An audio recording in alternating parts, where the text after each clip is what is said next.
The following is a live sports presentation on Glycod. Glycod's coverage of UA Local 502 Louisville Football Friday starts now.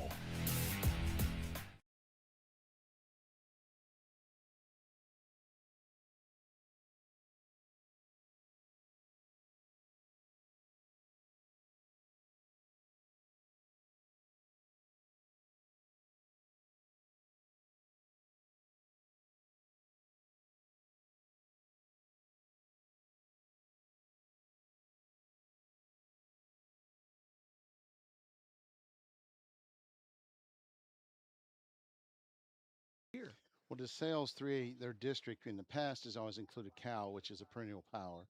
I think Cal bumped up to 4 this time. Right. So they've got a good chance this year in the district to make some noise. Oldham County on the opposite end of the bracket with 6A, they're in one of I consider the toughest districts out there, Absolutely, which is yeah. Ballard, Eastern, and Trinity, with Trinity having obviously the lead in that particular bunch. But you know, Oldham County's rebuilding. They have done well. They've got numbers. Numbers were always a challenge for them. Good numbers. Still need more, but it should be an exciting football game. I think both are very athletic and both are very, very depth. They still look like to have some depth. We were watching these teams warm up. You said Oldham County's got some numbers for once, and they have some size, it looks like. Looks like those uniforms are filled out. They are. I was down at the gate when they were walking through, and I mean, several good-sized kids, 6'1", 6'2".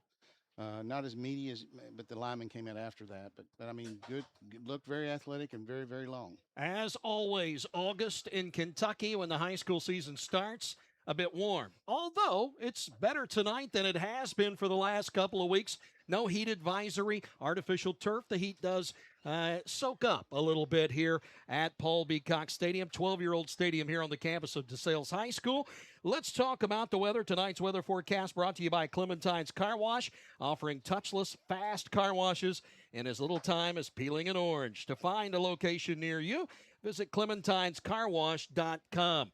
No problems tonight, Mike. It should be, especially a little bit later in the game when the sun goes down, this will be a perfect night for football. Unseasonably cool for August. I mean, typically it's just nasty hot, and you're sweating before you get out of the locker room. So I think the kids should weather it well, and it'll be exciting to watch the game. We'll get to some points about each team when we come back. Make sure you return with us.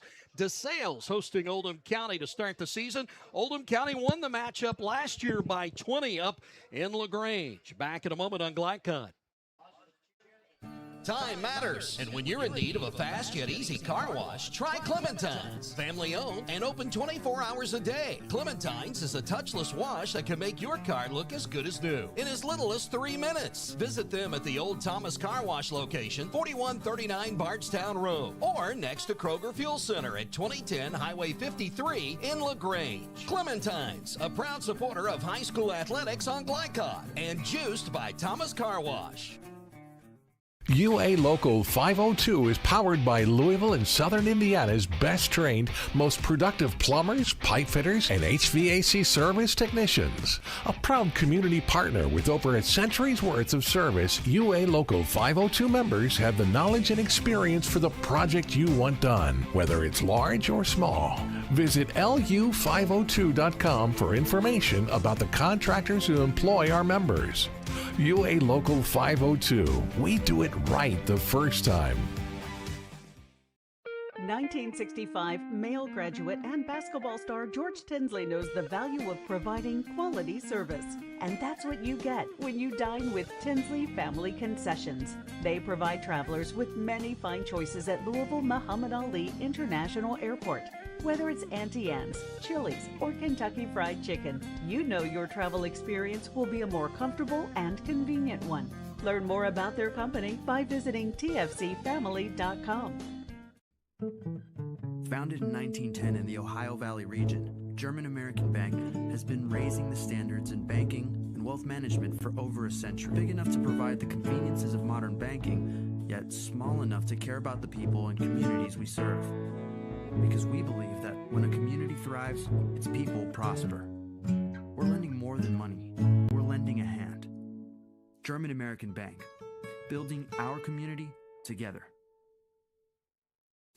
The Toro Grandstand Multi-Force is the stand-on mower that is built to dominate every season. Serious power for snow or shine outdoor jobs with less downtime. Toro's Grandstand Multi-Force is exceptionally maneuverable, and you can unleash its all-season versatility with a variety of available quick-change attachments. For a complete selection of Toro and other quality outdoor power equipment, visit the Mower Shop at 7400 Preston Highway. When you're buying or selling a new home and you want to do it with few hassles, count on Polo Real Estate Group. Founded and owned by 1993 Male High graduate Dion Reese, Polo Real Estate has over 2 decades of experience and offers skillful consultation and representation for your sale or purchase. Polo Real Estate Group, a realtor you can trust. This edition of Coach's Comments is brought to you by Polo Real Estate Group, your one-stop real estate source. Founded by 1993 Male graduate Dion Reese. Polo Real Estate Group, a realtor you can trust.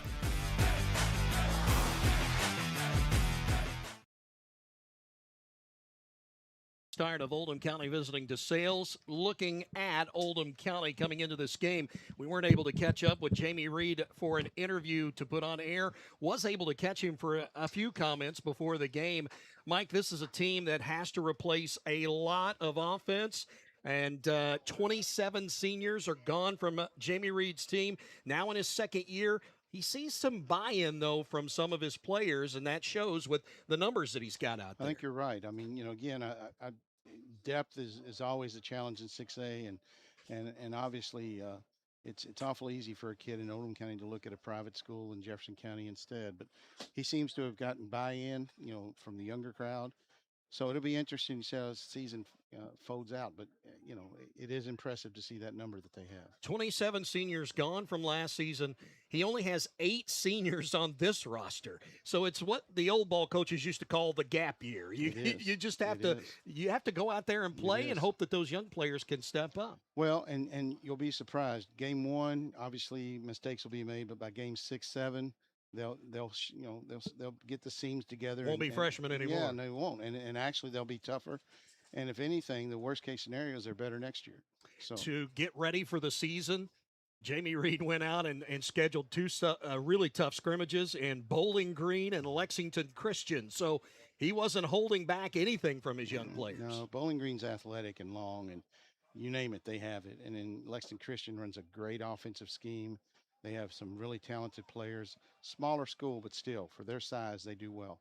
They have got a fantastic young linebacker by the name of Jess Officer, had 100 tackles last year to lead this team. Very athletic, and they've moved an edge rusher who led the state in sacks last year with 9.5 by the name of Lincoln Weaver. They've moved him from edge rusher back to the linebacking core, so they are stacked right behind that defensive line. Second level makes a big difference, especially in the district that they play in, because let's face it, you go against Trinity, they've got the bigs up front. So you've got to have active linebackers that can make plays. And Weaver also had 18.5 tackles for loss. So he spent a lot of time in the backfield. That's a good thing. Exactly. You're exactly right. Second year for Jamie Reed. As we said, they went 6-5. Last year lost in the first round of the playoffs, but they lost to Simon Kenton. So that's nothing you hang your head about. No, Simon Kenton's always a very, very productive program. Has talent. Northern Kentucky, has a lot of talent and a lot of good football programs up there. So, again, you hate to see them lose, but I think they're going in the right direction. A team that was +4 in takeaways. That means their 21.9 points scored per game was helped out as they allowed 21.8 points per game in defense. Sounds like a 6-5 team. It does. It does. And, you've got to hit it in all facets, special teams, defense. And if you can get a couple points, maybe 2 or 3 big plays out of your defensive game, you got a chance to win. Yeah, and Jamie, of course, played at Tusculum College down in Tennessee and was a coach in Georgia for a short amount of time before moving up to the state of Kentucky. That's a look at Oldham County. We'll take a look and see what Mike Jackson, the head coach of the DeSales Colts, has to say about his team this year. That's coming up next here on Glycod. Not just flies.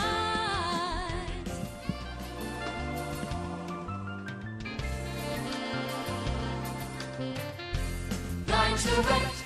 Not just blinds. You don't have to look far to see the power of the Electrical Union Local 369. No matter the size, we have the right contractor to fill your needs. When it counts, you can count on the International Brotherhood of Electrical Workers Local 369. Contact the IBEW today. Dubuque County Fair is about to get its face melted! Yeah!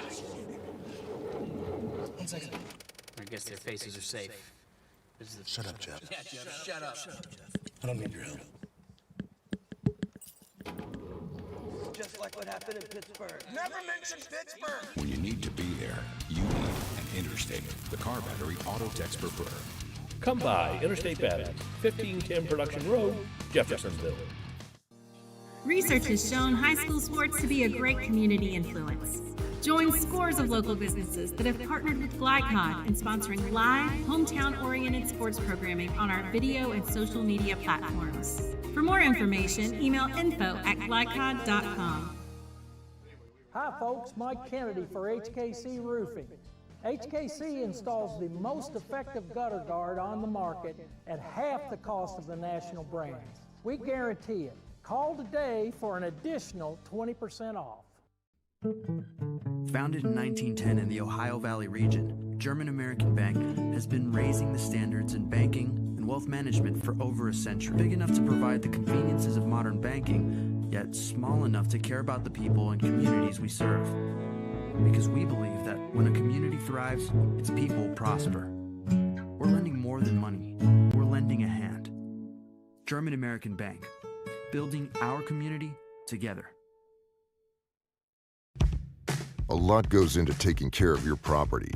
You need equipment with more durability, versatility, and #1 rated reliability built in, like Kubota compact tractors that can do it all right, Z-Series mowers that deliver a quality cut, and the Sidekick utility vehicle built for hard work and fun at 40 miles per hour. Kubota equipment lives up to the highest standards. Yours. Visit your local dealer today. Anderson Sales and Service in Madison, Crestwood, and Louisville.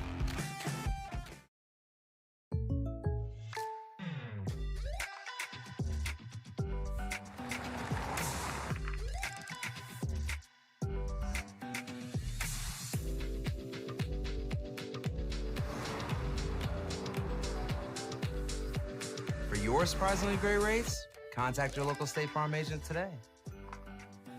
If you want the real deal, call State Farm agent Leslie Gilly in Crestwood today. Like a good neighbor, State Farm is there. You're watching UA Local 502 Louisville Football Friday on Glycod.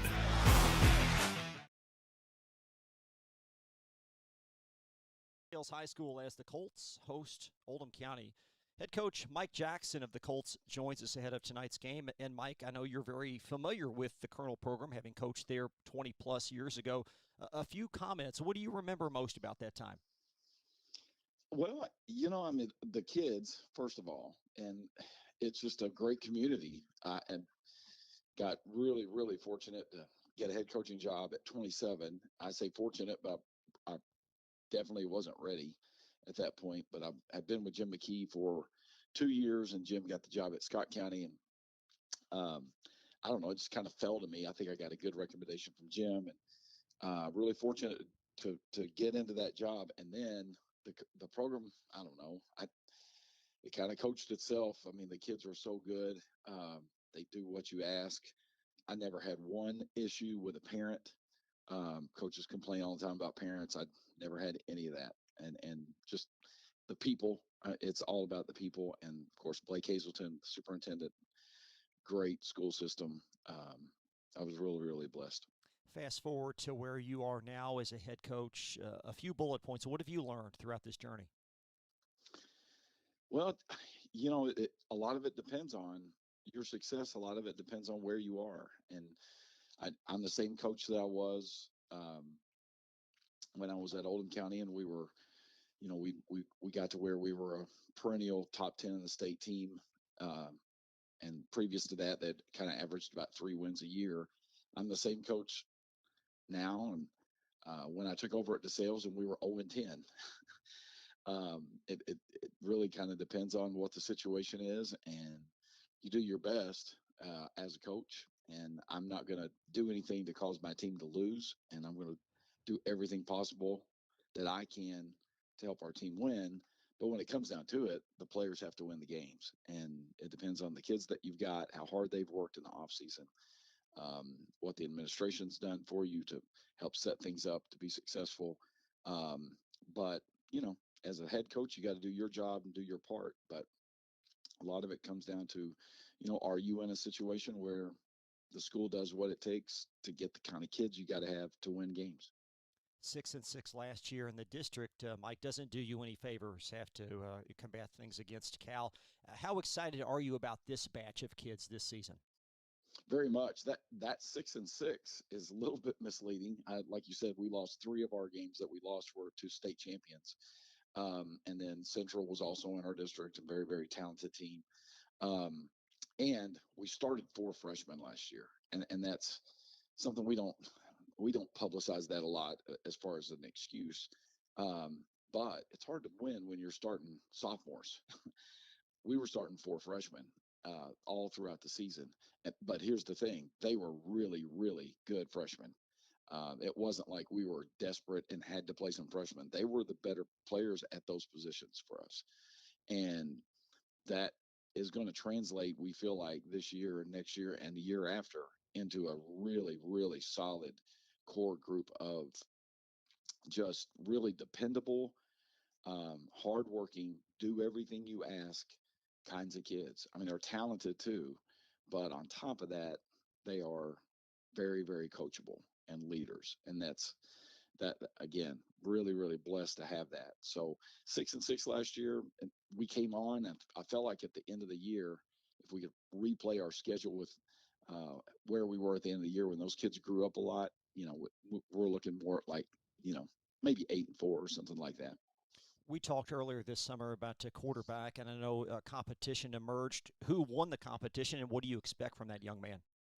Riley Embry has kind of emerged as our main guy, and he's still fighting through some issues, and he's just not played a lot of varsity football. Played a lot in our JV and got a lot of really good experience the last 2 years. But there's things that at quarterback and in our system, it's a really difficult thing to just pop in and do in terms of doing the progressions. I mean, we're trying to teach it at maybe more of a college level than most high school teams do. It's not just a simple go back and find this guy, and if he's open, he's got 4 progressions on every pass, and he's having to learn how to do that with the bullets flying at him, and that's not easy. We played a couple of good teams in scrimmages. Fern Creek and Du Bois had some talent, had some athletes. We saw the things emerge that he's got to work on, and the good thing about Riley is he is determined to get better at those things. So I think what you're going to see with Riley is a growth curve this year, and I feel really, really good about him. And Noah Cross, who challenged him, he's a sophomore. Noah challenged him, and Noah does some really, really good things. He just makes sophomore mistakes, and that probably ended up determining the battle was who makes the fewer mistakes, and who made the fewest mistakes that would actually kill drives. But they were both really, really close. So we've got 2 kids that can do the job. Good luck tonight. Thank you, Chris. Head coach Mike Jackson of DeSales. More coverage with Jim Tyree and Mike Shelton, the head of Louisville Football Friday, right after this on LaGrange Service Center is a professional automotive service center that aims to provide the highest level of customer satisfaction. Their team is dedicated to performing honest and ethical work. Their experienced technicians make affordably priced immediate and scheduled repairs. Plus, they offer 24-hour emergency roadside assistance and much more. Located at 409 West Jefferson Street, or call 502-222-1673.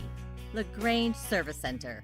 Trying to be a responsible citizen and the best recycler you can be, but you just aren't sure what goes where? Google Oldham County Waste Wizard and check out the Wizard search engine. Just type in the name of your mystery item and see what pops up. It will tell you whether it goes in the trash, recycle bin, or donations. It tells you how to discard troublesome items like paint and televisions. Can you believe it even tells you how to get rid of a boat? Oldham County Waste Wizard, do you believe in magic?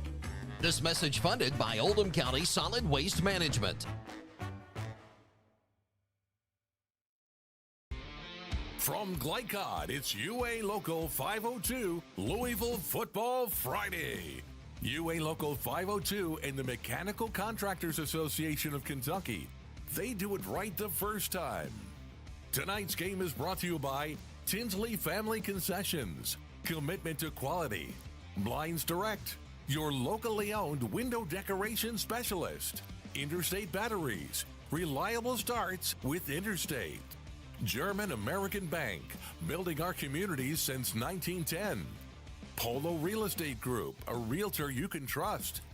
Anderson Sales and Service, a top choice for homeowners and lawn professionals. And by State Farm Insurance Agent Mike Shelton. Like a good neighbor, State Farm is there. Now to the field for all the action from Glycod on UA Local 502 Louisville Football Friday. Almost ready for the kickoff of tonight's game. A real quick key to the game for each team. Inside look at tonight's game presented by Blinds Direct. Looking for the best in home decor at Blinds Direct. They offer custom blinds, wallpaper, and more. Proudly serving Louisville for over 30 years. Visit blindsdirect.com for more. Mike, let's first talk about Oldham County. Their defense is going to have to keep them close in this game to have a shot. They do. And, with the talent they have at linebacker, I wouldn't say it's going to be easy, but that'll dictate the pace right away. And for DeSales, I think the quarterback has to find a rhythm. It's both teams with new quarterbacks, but they have to find a rhythm fairly quickly. Quarterback, second game for every quarterback is always just a little iffy unless you've got a seasoned guy coming back. So it will be interesting to see how they perform. Kickoff coming from Oldham County as Rowan Williams, 6'2", kicker, getting ready to put foot to ball. And the high school season in Kentucky is underway. Short kickoff taken at the 10 by Silas Jones. Jones has found an alley. He'll get hit at the 40, spin away and get up to the 45, maybe the 46 before he's taken down. And DeSales will have great starting field position. There were several seams there. Jones hit it pretty hard and a nice burst. This broadcast authorized by DeSales High School with production rights owned by Glycod. Our aim is to provide the most positive representation of all participating student athletes, coaches, and game personnel. Thank you for watching. Under center, brand new quarterback for the Colts this year is Riley Embry, junior that won it. It went all the way to the end of camp before he was named the starter, but he's in there, and sounds like it. He's going to have to find his way fairly quickly. Boy, DeSales lost a ton of offense last year, threw the ball a lot, and why not when you had the quarterback wide receiver tandem they had. Here's a throwback to the wide receiver, Jones, who took the snap, kind of razzle-dazzle here, and they're able to pick up about 4 yards, make it 3 to midfield. Looked like we got a 3-3 defense. They're sneaking up a weak side linebacker on a slot. If they go 4, if they go 3, it'd be interesting to see what they do. But 3 down linemen and definitely 3 linebackers. And then after that, it just depends on personnel on the offensive side. So they try the trick play. Now Embry's in there, and Pistol will give it on the handoff to Max Oliverio. And Oliverio, the first time we see him, he gets it across midfield and up to the 46. About 3 yards away from a first down. It'll be 3rd and 3. Looked like a nice surge on the right side of the line for DeSales. Oliverio was a running back last year that had a fairly successful year, but he was also the team's leading tackler on defense with 81. And now the running back in behind Embry is Dorian Bryce, the junior. High snap taken, and the handoff, and Bryce will get up very close to the first down, maybe about a half a yard shy, tackled by Oldham County's Landon Davis, the senior, who's one of the terrific 3 linebackers that this team has. I think DeSales is going to go for it, or a quick kick, one of the two, because they really want to keep the ball in their hands as much as they can. Almost a full yard. They got to get to the 43. It's almost a full yard. I'd say it probably is. 4th and 1, and Embry sneaks up. He has Oliverio behind him. Oldham County tight on the defensive line. He'll break through and get the first down. Able to lean forward. Nice bull rush by the Oldham County, but DeSales just out-pushed him. Hardy Deeves, the linebacker, a sophomore, able to get up and finally put the stop on Oliverio, but it's a first down at the 40. Man down. And a man down for DeSales. And we'll have to wait and see who it is. Maybe one of the wide receivers. Tight formation that time.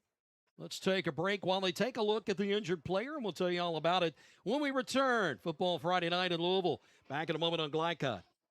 You don't have to look far to see the power of the Electrical Union Local 369. No matter the size, we have the right contractor to fill your needs. When it counts, you can count on the International Brotherhood of Electrical Workers Local 369. Contact the IBEW today. You're watching UA Local 502 Louisville Football Friday on Glycod. Well, the injured player, Vincent Shentrup, sophomore offensive lineman, pops up and will go off the field under his own power. That's good news. But it is a first down after the Oliverio 4-yard run to the 40-yard line of Oldham County.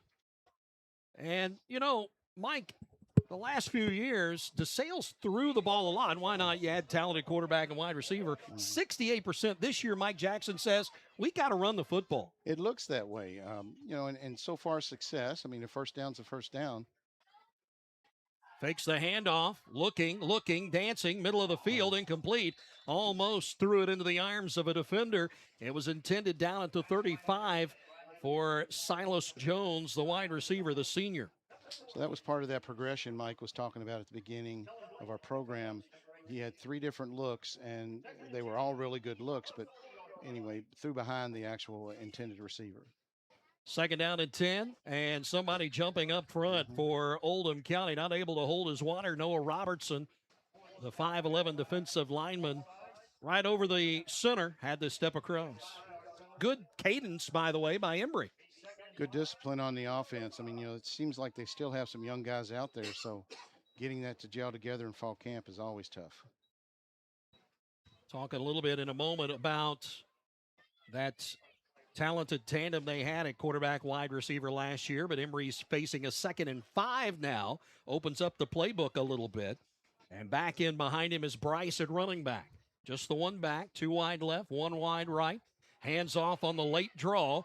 And Bryce not able to get very far. Got wrapped up at the line of scrimmage. Fell forward for about a yard. Tackle made by Hunter Hopkins. A step or 2 outside, and he probably would have had a few more yards. He just got to find daylight on a draw like that. Here they are again in 3rd and 3. Second time in a row. And Embry, high snap, pulls it down, throws it into the backfield, and stopped. We're almost right at the line of scrimmage. Cam Wells, a sophomore running back, able to get out to the right side, pick up 1. Actually, no, he's going to be right at the line of scrimmage. So it's 4th and 3. And if you're Mike Jackson, what do you do here, Mike? You had luck the first time, and I don't think a punt helps you. And I would assume they don't have a kicker that can get the field goal. So not a bad call. Just got to execute. Wells back in there behind Embry. They're going to go for it on 4th and 3 unless they pooch here. Man in motion is Choate, leading running back from last year. Throw up, tipped away, and it'll be incomplete, and that'll turn the ball over. A linebacker just kind of laying out there in flatland and able to get a hand on it was Luke Collier, the junior defensive back. Good defensive play, heads-up play. That'll turn the ball over and give it to Oldham County, and they'll take over at their own 34-yard line. Yeah, that's the time when you really miss Cameron Bischoff, who accounted for over 2,600 yards passing, was the team's 2nd leading rusher, had 10 rushing touchdowns. accounted for 36 touchdowns in some way, shape, form, or fashion last year. Very impressive. Now in at quarterback is Dixon Mount. Runs to the right, throws complete. Able to find Collier, who made the fine play on 4th down, and he's run out of bounds at the 44-yard line. That may be enough for the first down. Can't give them spacing. You give them spacing, and them being Oldham County, you just can't keep up. You've got to make sure you're sticking to them pretty tight. I said Dixon Mount, actually Javi Tucker. Javi Tucker in at quarterback. It won't be Mount. We were told by Reed that Mount had won the job, but he goes with Tucker here at the beginning, and Tucker showed a little athleticism getting out to the side that time. Sure did. And a timeout is called by the officials. And what do we have? Is it a warning about the sidelines? New rule in effect. Just found out tonight, as a matter of fact, Mike, that all players have to be at least 3 yards off the sideline. That didn't give much room on this sideline. My goodness. It is a first down. What the problem was, they hadn't moved the markers. So first and 10 for Oldham County, 10-yard pickup for Tucker on his first throw. Fakes the handoff in the middle of the field. Seam. Complete. Able to find Dixon Mount, who we thought was going to be the quarterback, right up the seam. Mike, he gets a big gainer. He did. Very athletic play. All the way down to the 32. It's going to be a gain of 24 yards and another first down. 2 plays and 2 first downs for Oldham County. I think you see why Mike Jackson went down for it on 4th down. He needs to keep the ball in DeSales' hands to have a chance. 32-yard line, first and 10. So Tucker showing some chops here. The brand new quarterback at Oldham County, a 5'9", 170-pound. I was starting to give him his shower weight.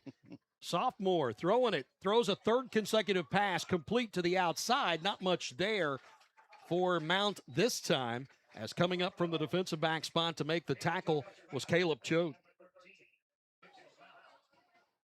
Boy, Mount looks really nice at the tight end spot far. He does. Goodness. I would agree with you. And he can either get tight or come to the outside. In high school ball, you just got to find spaces and get the ball in athletes' hands, and typically good things happen. So that may be the logic that they're using. Running back in the backfield is Kason Lee, a sophomore for Oldham. So a very young backfield, rolling to his right, now stopping, going back the other way, complete at the 29, able to get across the 25 before he's pulled down. Kyan Rankin, a sophomore wide receiver, able to make the play before he is pulled down by DeSales' Max Oliverio. Nice play, nice hands. The first 3rd down that Oldham has faced in this drive started all the way back at their own 34-yard line, and they've done nothing but pass the ball, no running plays. Exactly right. 3rd and 1 from the 23, Handoff right up the middle, fighting for yardage, getting the first down will be Lee. Good tough run there. Brought down by the ankles by TJ Weeks, the sophomore defensive lineman. Ball now at the 19. It's red zone time for Oldham County. Got to get points in the zone. We are just underway. 6:10 to go in the first quarter, and the Colts had the drive stopped at the Oldham 34. Here's a pitch out to the right, and able to take it is Lee. Get up the seam on the hash to about the 14-yard line, just shy of it. It'll be about a 5-yard play on first down. Wasn't a wishbone, but sort of signs of a wishbone option there. And it had the looks of it. It had the looks, for sure. Definitely had to pitch, no question. Well, if you're going to pitch and it's not on target, you want it in front more than you do on the back. Fumble. Absolutely. Right. Fumble rule. Play call comes in. It's going to make it 2nd and a really long 5. As Tucker has looked impressive in this drive. Rolls to his left, keeps rolling. Chased will pull it down and run. 12, 10, now down to the 8, and that'll be another first down. It'll be 1st and goal after the 7-yard run by Tucker. Read option works if you have the right person reading and running the option, and that is that gentleman right there. He did a really good job. Able to cut it back to the inside at the right moment and pick up the first down. And Oldham County knocking on the door, their first drive of the night. with less than 5 minutes to go in the first period. And that is just the third running play of the night after Oldham opened up with 4 straight passing plays. Tackled at the line of scrimmage. This time coming across the formation to get the handoff was Collier, and he was met extremely early. A good tackle that time by Andrew Bowman. Good heads-up play. Read the seam, found it, and tackled the Oldham County player. Give him a yard. The football just touching the 7-yard line, so it'll be 2nd and goal from the 7 for Oldham County. I would think they want to punch this in. It's a good way to start the season. So I would think they may go 4 downs with this. Miles Crenshaw in the backfield now. And a run by the quarterback, and he'll walk in. Nice job, Tucker. He saw the alley. He did. Well, they sort of flanked the outside, gave up the middle, and, it was an easy, I wouldn't say easy, but definitely a nice run up the middle. It's a 7-yard touchdown run for Javi Tucker. And Oldham County, the Colonels get on the board first. And looking to put the extra point on. I think we're going to go for 2 here, are we not, Mike? No, it looks like a field goal. No, they did get into formation, and kicking will be Williams. Ball's down, it's up, and it's through. Williams does it nicely. Decent leg. And it is 7-0 Oldham with 4:05 to go here in the first period of play. The first time Oldham gets on offense. They're able to take it 66 yards for the opening score here on Glycott. From tools and equipment to tips on finishing your project, see the helpful folks at Crestwood Hardware, your locally owned Ace Hardware store. Built on more than a century of service, Crestwood Hardware offers Oldham County's best and most convenient selection of products for your home, farm, or garden. Visit Crestwood Hardware at 6536 West Highway 22, phone 502-241-8491. And for rewards when you shop, download the Ace Hardware app. You're watching UA Local 502 Louisville Football Friday on Glycod. DeSales in their first series able to get into Oldham County territory, but went for it on 4th and 3. Were not able to get the first down by throwing the football. So Oldham County takes over, goes 66 yards, and looked impressive in doing it, Mike. They did. They looked really good. Quarterback showed some poise. A couple nice passes, a couple good runs, and a lot of good read option work. I'm very impressed. So Williams now to kick it away again. It'll be short again. This one even shorter. Taken at the 15 by Jones. Jones cutting to the left, now back to the middle of the field. Spin move, able to keep his balance and get up to the 39-yard line. He is proven to be a very nice kick returner in the early going. He has. He's looking through his eyebrows, keeping his head up. He's got a lot of good instinct in him. Last time, DeSales started at the 45-yard line. This time, the 39, so decent field position. And Mike Jackson's going to be looking for some more consistency out of his offense. We have to. The reality is they need to keep Oldham County off the field just because they have so many weapons. Take 66 yards your first time from scrimmage is pretty impressive. So we'll see. Mike mentioned the 3-3. Now they put 4 up on the defensive line here, but 1 with hands up. Turning is Embry. Handoff. Nowhere to go. Tariq Chase, his first carry of the game, and he lost a couple. I think they're going to start blitzing and doing some things of that nature. The weak side linebacker, I think, is sneaking up, and I think he'll play contain, and maybe they'll blitz one of the 2 middle linebackers that are headhunters. Noah Robertson for the Colonels, able to make the tackle. 37-yard line, so now it'll be 2nd and 12, and do you let Embry go back into the shotgun a little bit and air it out? Got to get some air under the ball. In the backfield, Chase again. This time rolling to his left is Embry. He'll keep it. Down the sideline, able to get the lost yards back and maybe a couple of more. Where do they mark him? At the 40-yard line. Just ahead of it, maybe? Mm-hmm. And it'll be 3rd and a long 9 from just to the 40-yard line. Your officials for this game today, the referee David Seawer, the umpire Tim Bryan, line judge Mike Harshfield, linesman Steve Gunter, Side judge is Blake Billingsley, the field judge Derek Northrup, and the back judge is Josh Conder. Embry with a 3rd and long from the 40. Time to throw. Sideline caught. Nice throw. Very nice throw. And Lucas Young, run. It was Silas Jones that made the catch over on the sideline, turned and got a couple extra, and they'll get to the 40-yard line of Oldham County. Nice throw, found the seam, nice turn and run. Is that what they used to call a button hook, Mike? Maybe. They don't call it that anymore. No, the names are a little more scientific and numerical now. When I played, it was a long time ago. 1st and 10 from the Oldham 40. Embry will turn and pitch. Give it off to Max Oliverio, and Oliverio finds the running tough over on the left side. May have picked up a yard to the 39, and it'll be 2nd and 9. But 3rd and 9, you got a young quarterback who hasn't really thrown a lot of passes, hasn't connected in this game yet. Finally, he does, and it's a big connection. No question, no question. Working the short side of the field. They got numbers on that side. Long time for the play to come in here. 2nd and 9 at the 39 of Oldham. The last drive, the opening drive of the game for DeSales.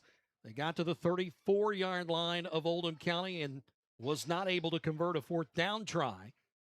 Now facing 2nd and 9 on their second drive. 7-0 Oldham with 2:25 to go in the first. Quick throw over to the sideline. Caught, coming back to the middle of the field. Catch made by Jones again. Silas Jones, a 6'2", 187-pound senior, has looked good over on that left side, and he gets him close. I believe that's our kick returner, too, so he's having a heck of a game. 3rd and 2.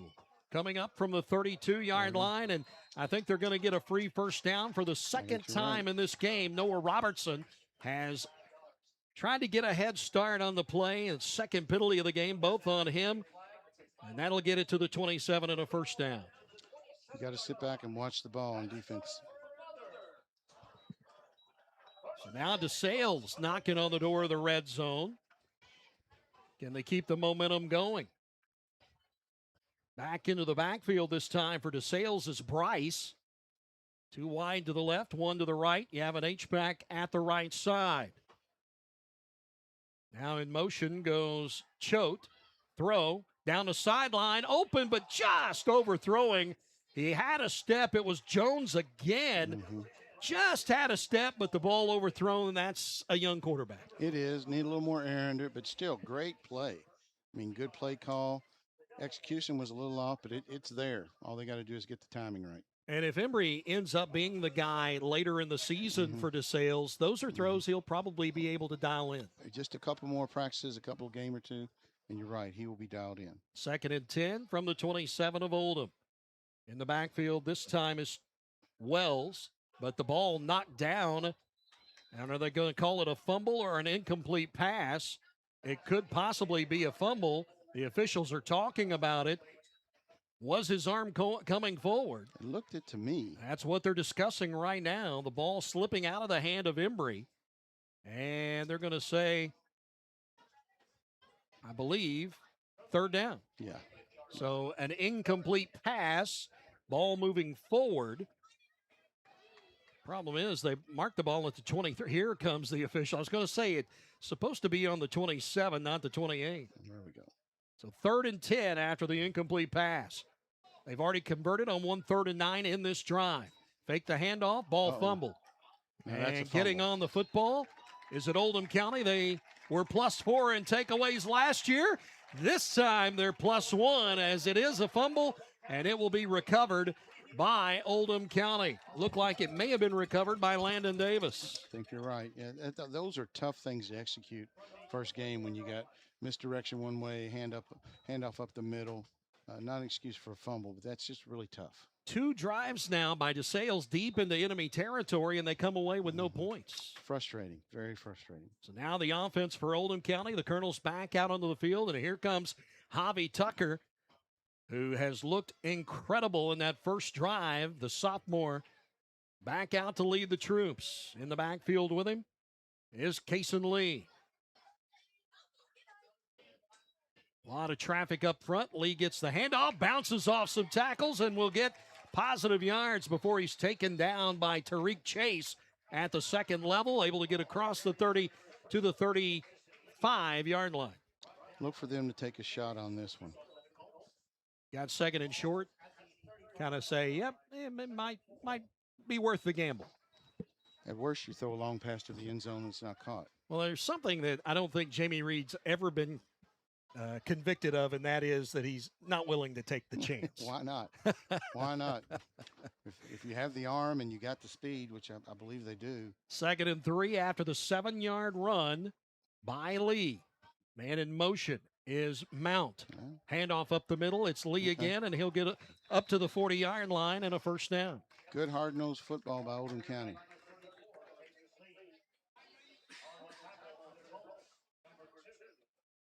So a pickup of first down on the nice 5-yard run by Lee. 2 straight runs from him to start this drive after Oldham County recovered the fumble on a handoff in the backfield from DeSales' offense. 1st and 10 from the 40-yard line on their own side of the field, and we're going to get the end of the first quarter before we go any further. 7-0 Oldham County. Colonels with the lead and looking good on offense so far. We'll come back for the start of the second quarter in just a moment. Football Friday night in Louisville here on Glycod. For dependable, friendly heating, cooling, electric, and plumbing service, it's Kinzer & Kinzer at 200 East Jefferson Street in LaGrange, your locally owned and operated Rheem dealer. Call 502-222-0497. Time matters, and when you're in need of a fast yet easy car wash, try Clementine's. Family owned and open 24 hours a day. Clementine's is a touchless wash that can make your car look as good as new in as little as 3 minutes. Visit them at the Old Thomas Car Wash location, 4139 Bardstown Road, or next to Kroger Fuel Center at 2010 Highway 53 in LaGrange. Clementine's, a proud supporter of high school athletics on Glycod, and juiced by Thomas Car Wash. You're watching UA Local 502 Louisville Football Friday on Glycod. The only score of this game so far, a 7-yard touchdown run from Javi Tucker, but he's back out there leading the offense for Oldham County. 7-0 Colonels, start of the second quarter. DeSales with 2 drives so far, won the toss, elected to receive, went for it on 4th down at the Oldham 34, didn't get it, and then just fumbled the football away from about the same spot on the field. I agree. So now Oldham County with their second drive. Tucker. Twins. Twins out there now going to throw the ball. What a throw. Great throw over the shoulder, but through the hands of the intended receiver, Mount, down the left sideline. May have had a little too much air under that one. Yeah, probably so. And I think the receiver lost the ball in the action and, just didn't, I wouldn't say he didn't run a good route, but he just lost the ball. I will say this, Tucker, what a nice throwing motion that young kid has. Got a nice tight spiral on it and definitely get some lift on the ball, so good for him. So now Oldham County facing a 2nd and 10 from their own 40. Still Lee in the backfield. He'll go to the right hip, but Tucker goes up to inspect the line, now steps back, looking, pistol, gives it to Lee. Lee forges ahead, able to get up to the 34. Tackle made by DeSales' Max Oliverio, and he's picked up right where he left off last season, and now extracurricular activity, and somebody is going to get a penalty. DeSales has not had a penalty yet in this game. Oldham County had 2 on the defense coming across encroachment, and now this is going to be an unsportsmanlike, I would think. They keep looking at Oldham County's side, but that could be misleading. It is a personal foul against Oldham County. So one player got caught, the other didn't. It's always the second guy, it's Mike? Always the second guy. Did you ever get one of those? Of course not. Are you kidding me? Nothing but clean football here, Bubba. No. So they're going to back Oldham this time all the way back. So go back to the 29. The 29-yard line after the 15-yard unsportsmanlike first penalty of the game on the Colonels. But it puts them in a big hole after a 4-yard run. It was going to be 2nd and 6. Now it's 3rd and 19. Lose the down's the bigger thing. Or 21, pardon me, third and 21. Sure is. You see the arm this time. I was getting ready to say, the playbook shortens considerably here, doesn't it? Yep. Just started here in the second period. Oldham County and DeSales. Oldham won last year 41-21 up in LaGrange. Tucker awaits the snap with Lee next to him. Will throw. Nope. Pulls it down. Going to run. Gets caught. Gets out of it. And then gets sandwiched as he crosses the 32. Oh, goodness. And did the football come out? And we have a hurt player for DeSales still on the field. And don't think the football came out. No signal from any of the officials. So. Immediately, DeSales got up and was saying it was their ball. But Tucker tackled after a gain of 4 yards to the 33. It'll bring up 4th and 17, and that means it's punting time for the first time for either team tonight. This is always one of the biggest challenges in high school is long snapping. Typically, it's been conquered, but back in the day, it was always tough. But anyway, the timing of the snap, the timing of the kick, those are very, very difficult to get down in high school. Rowan Williams back out there, takes a bouncing snap like a pro and kicks it away, taken by Lucas Young, or pardon me, that's Silas Jones at the 35-yard line, and he'll get up across the 45 to the 48. And that's where DeSales will start their third drive, and it'll be the best starting field position of the night for the Colts. I'll tell you what, Silas Jones is a player now. Give him a couple more games, and he's going to make some noise. So the Colts offense back out there for the third time. This will be their third drive. An unsuccessful fourth down attempt on the first drive of the game, and then a fumble on their last drive. Embry out. In the backfield with him is Tariq Chase, the sophomore. 2 wideouts right, 1 left. In motion goes Choate. Handoff goes to Chase, and he gets spun down before he can get back to the line of scrimmage on the move to the right side. Got to get the train unhitched. The seam was there, but he's got to get there quicker. Just quicker. A loss of a yard back to the 47 for Chase. Brings up 2nd and 11. And, Mike, what we're starting to see is DeSales offense in a lot of 3rd and 9s, 3rd and 10s, 2nd and 11s. They are, and you just can't. That's not winning football. Embry looking at the backside of the defense. Same formation that we saw a moment ago, except H-back to the other side. Middle of the field, throws, tipped, incomplete. Kind of over in the flat over there to get a hand on it was Landon Davis. Davis having a nice game defensively. Looks to be. It's the second one he's tipped, right? I believe you. Yeah, I think you're exactly right. So that'll bring up 3rd and 11 for the DeSales offense. And the Colts, after getting off the field with the defense, have not been able to do anything with it on the other side of the ball. I'd like to see him get a first down and start making some noise, but this is a challenging position here. And what Mike Jackson said he didn't want to do, rely on the passing game, is starting to rear its head here in the second quarter. Embry. Few steps back will send Choate in motion to the left side. Gets time. Now has to get away. Able to scramble to the left. Way back there. Going to throw it away and get pushed down. No flags. Incomplete. And it'll be 4th down and 11. Didn't have much of a chance. Oldham County spread them out, and good secondary coverage. And the chase by Hunter Hopkins that time to put the pressure on Embry to get away. And here comes the punting unit for DeSales. First time we've seen them in this contest.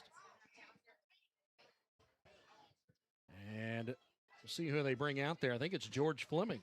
If it's not Fleming, it's Kurt Singer. No, it's Michael Kurtzinger, the senior. 6'1". He'll be punting the football away, designated as the team's leading kicker. High snap through his hands. Can't take it. Cover it up. And he can't. Oh, my and it's goodness. picked up by Oldham County, and a fumble there. And falling on the football in the end zone touchback, I think. for DeSales is Patrick Bellucci, a freshman And it will be a safety. A safety as Bellucci was able to fall on it, and then falling on Bellucci was Oldham County's Lincoln Weaver. But a chance there momentarily for Jess Officer, who is the elder statesman of this defense. He just fumbled the football when he had an obvious touchdown. It was definitely a touchdown. Anytime you have a long snap like that, especially deep in your own territory. That's right. I'm blaming it on you. So anyway, you just gotta handle the football. So the safety will put 2 points on the board for Oldham. Makes it 9-0. 10:08 left to go here in the second quarter. And it'll be a free kick at this point.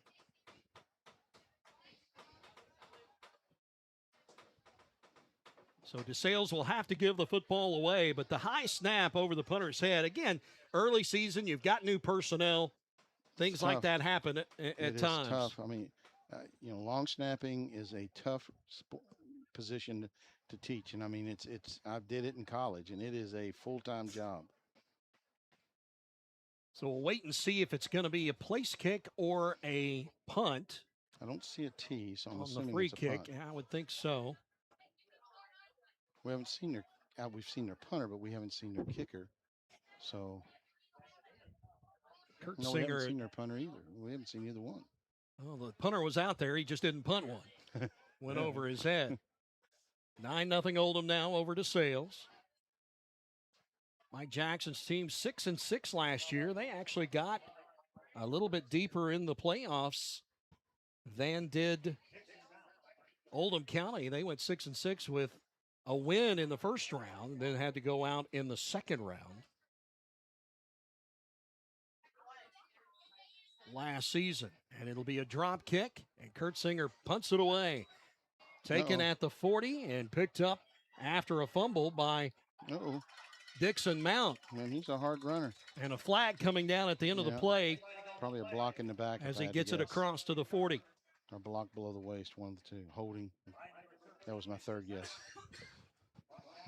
Yeah, I mentioned earlier that Cal had shifted out of the 3A class, but I think next year is when all those class changes come about. So I think they're still in the same district with Cal this year. Christian Academy Louisville, I'm sorry, for those who don't know what that means. So the good field position is backed up a little bit after the block in the back. It happens from the spot of the foul, and they back it all the way up to the 36. So versus the 40-yard line in DeSales territory back to the 36, that's a costly penalty. Oldham County's got to clean up some of the penalties, and they would be running away with this thing. But DeSales is hanging in there. They're giving them what they want. So 1st and 10. With 10 minutes to go before halftime, Tucker looking over the offense, sends 2 wide to each side. Lee's in the backfield with him. He'll give it to the man coming across in Collier. Collier finds some running room up across midfield into DeSales territory at the 46-yard line. A first down as he picks up a gain of 20. Nice block on the slot.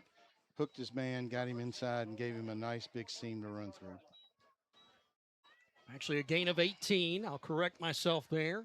I wouldn't call that student body left, though. They didn't do the old USC Marcus Allen student body left, but it was a nice play. This time 3 wideouts to the right side. He's going to throw out here on the wide receiver screen to Mount. Mount able to stiff arm and get enough to get across the 40 and up to the 35-yard line. Tackle made by DeSales' Dorian Bryce. Those bubble screen throws are harder than they look. And timing is impeccable on that one. 1st and 10 coming up after the first down pickup. They picked up 11 on the throw. Most of it on the work, though, of the Mount legs. Trips right, single left. Tucker looking over the offense. Quick throw, right side, nobody there. Little miscommunication. It was intended on the sideline for Ken Rankin. I think it was I think he was playing, number 11 was playing give and go, and it was actually curl.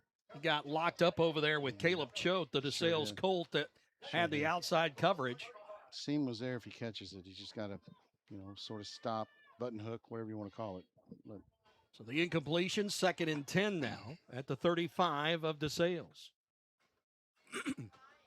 Pardon me. It's been pretty much the same backfield for the most of the evening with Tucker at quarterback and Lee next to him. Here's movement behind Tucker, but he'll tuck and run, and he gets up to the 30-yard line before he's pushed back by the DeSales offense. The tackle led by T.J. Weeks, the sophomore defensive lineman, but getting in there and getting a hand on somebody was also Max Oliverio. He's picked up where he left off last season with the 82 tackles that he had on the year. But the defense has been on the field for quite a long time for the Colts. You have to feel for the Colts. They need to get a stop, and they need to get some offense rolling. Tucker, handoff. Lee caught in the backfield, bounces off one, doesn't bounce off the second one, as it's Oliverio coming up to hold Lee up, and then help arrives in the defensive lineman in Mason DeTimber. And a nice safety blitz on strong side, and really just stuffed it up there and gave him a chance to get him down in the backfield. That's going to bring us 4th down. 4th and 6. Colonels have to reach the 25-yard line at the 31 right now. Shotgun for Tucker. He'll move to the right, looks down the seam, has a man wide open. They forgot about Luke Collier, and he'll go to the end zone and fumble it, and it's recovered by Oldham County's Dixon Mount. And it'll be a touchdown for the Colonels. Nice play. It was wide open. Nobody on that seam. 25-yard line at the 31 right now. Shotgun for Tucker. He'll move to the right, looks down the seam, has a man wide open. They forgot about Luke Collier, and he'll go to the end zone and fumble it. And it's his first touchdown of the year. A little trickery. Going to throw it out to the outside, and it's incomplete. Went for 2, intended for Lincoln Weaver, but on the coverage that time for DeSales was Caleb Choate, and he did a nice job. That'll get us a score on the board, 15-0. The 2-point conversion is no good, and DeSales will have another shot when we come back here on Glycod. Blinds Direct, not just blinds.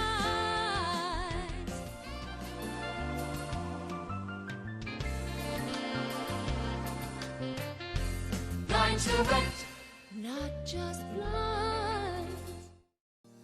Research has shown high school sports to be a great community influence.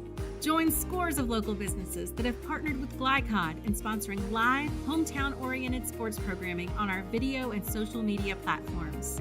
For more information, email info@glycod.com. You're watching UA Local 502 Louisville Football Friday on Glycod.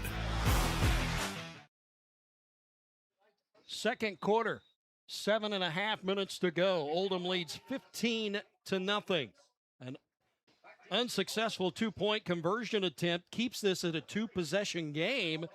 It could be a lot worse for DeSales right now. Could be, given their lack of production on offense and a couple mistakes on defense. But they're playing a solid game. They just got to button up some things. We have been corrected on the first name. I said Javi. It's JV. The first name of Tucker, the quarterback for Oldham County. We apologize. Short kickoff taken at the 25 and then up to the 35. This time the kick is returned by Reese Davis. First time we've called his name. Talented player. Did some things for them last year. And able to get his name mentioned after that kickoff return. Up to the 35-yard line, 1st and 10 for DeSales. Still good field position. Got to start doing something with it. Yeah, got to get a couple first downs. You need to get some first downs and get a little confidence and open it up a little. They got everything in a box right now. No problems here. We have a new quarterback in for DeSales. It's Max Oliverio. The talented athlete goes to the backfield and is now playing quarterback and going to run the Wildcat. And he'll get up to the 36-yard line, a yard, that's all. Oldham County not fooled. Leading the charge for the tackle that time was Lincoln Weaver, the senior linebacker. Sure, they're just trying to shake things up and get, Oldham County catch them off guard and hopefully break something. So Oliverio in now for Embry at the quarterback spot. Now Embry comes back in. The Wildcat only netted a yard, 2nd and 9 at the 36. And Embry back in at quarterback. The 5'9", 165-pound junior backs up, rolls a bit, comes back across, complete, and tackled for a loss. Nice read. Oliverio, the receiver, caught it, but a great read by Luke Collier, and he'll tackle Oliverio for a loss of about 5. That'll bring up 3rd and 14.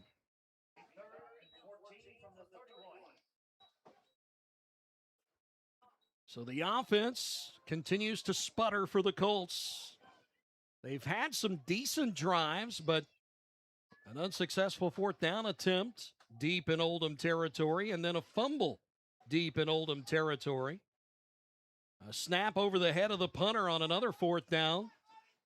Ended up as an Oldham safety. 5:55 away from halftime. 3rd and 14. Embry trying to get away, drops the football, and covered up, though, by DeSales in the backfield by Daniel Ortega Vasquez, a senior player, able to fall on the football. Good heads-up play by him, but it's a huge loss. Back to the 20-yard line, and that'll bring up 4th down and pack your luggage. It is definitely, and a lunch. It's definitely a tough place to be. So Kurt Singer back for the 2nd time. I just mentioned the first time he attempted a punt. Football went over his head, ended up as a safety for Oldham County. Kurt Singer back at his 5-yard line. 2 men back deep for Oldham in both Collier and Weaver. See if this one gets to Kurt Singer. Oh, goodness. And it's over his head and into the end zone. Kick it out of the end zone. And it'll go to the back of the end zone and out. And that'll be another safety. Yeah, it's just long snappers raising his hips on his delivery, and it sails when you do that. You got to keep those hips down low. Second safety of the game will make the score 17-0 Oldham with 5:03 left to go here in the second period. And a free kick coming up for the Colts. Now it goes to 3 possessions. Mike? It's definitely 3 possessions. Obviously, that's why they went for 2 at the last touchdown. But, again, if you look at it from a DeSales perspective, 2 bad snaps and, and a fumble, a touchdown. Your turnovers are just eating you alive, not to mention that you're not really getting a lot of offensive production. But, again, it's a 6A versus 3A. That's not uncommon. But, a couple cleanup things here, and it wouldn't be that big of a difference. Kurt Singer back in, this time for the drop kick off the safety.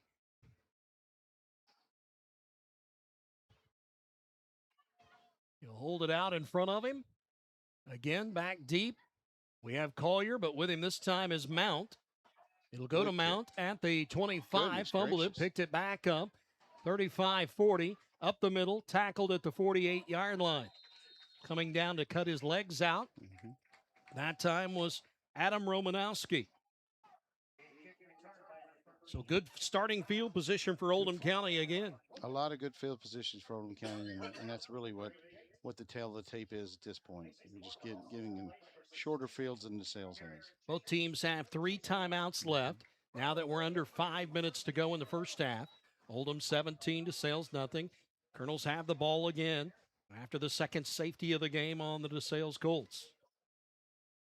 And J.V. Tucker back out now as the quarterback. He has looked very good here in his debut. He has. Twins again. And this time a different running back as they'll give the ball to Carter Norton, a junior. And Norton, a really nice run. And then he fumbled the ball. Is it going to be down? Yeah, it's going to be down. The back judge rushing in. I thought it was out before. Saying he was down. How about that? And they're going to say across midfield to the 46, it's just enough for a first down, actually a yard more than he needed. So the nice run by Norton, but a little boo-boo there at the end. Right. Got to hold on to ball security is the key. He stays in there. He'll be the running back on this play. Norton, 5'10", 205, good-sized junior. Tucker holding his helmet. 1st and 10 now in DeSales territory. Norton gets stood up at the line of scrimmage and will fight for a yard before he's taken down, held up by Charlie Esterly, a junior. Daniel Ortega Vasquez, a senior. And then coming in to help him out was Oliverio. I think you'll see run from Oldham County. They're going to try to establish a run pattern here. Use as much time as they can. Yeah, I mean, there's no reason. DeSales hasn't shown much offense yet. And you get the ball at the start of the second half. So, why not work on your run game right now? Absolutely. Second, and they actually give Norton 2 yards, 2nd and 8. Throw, right sideline, taking a shot, and it's not. It's caught, and a flag. Got a flag. Caught by Cayenne Rankin. Rankin able to pull it in. He was hand jostling with the defensive back, Caleb Choate, the whole way, but Rankin hasn't shown much offense yet. And you get the ball at the start of the second half. So, why not work on your run game right now? Absolutely. Second, and they actually give Norton 2 yards, 2nd and 8. Throw, right sideline, taking a shot, and it's not. It's caught, and a flag. Got a flag. Caught by Rankin, the sophomore. But even better, really, the throw, Mike. Throw that was definitely there. Very impressive. That was definitely a nice throw.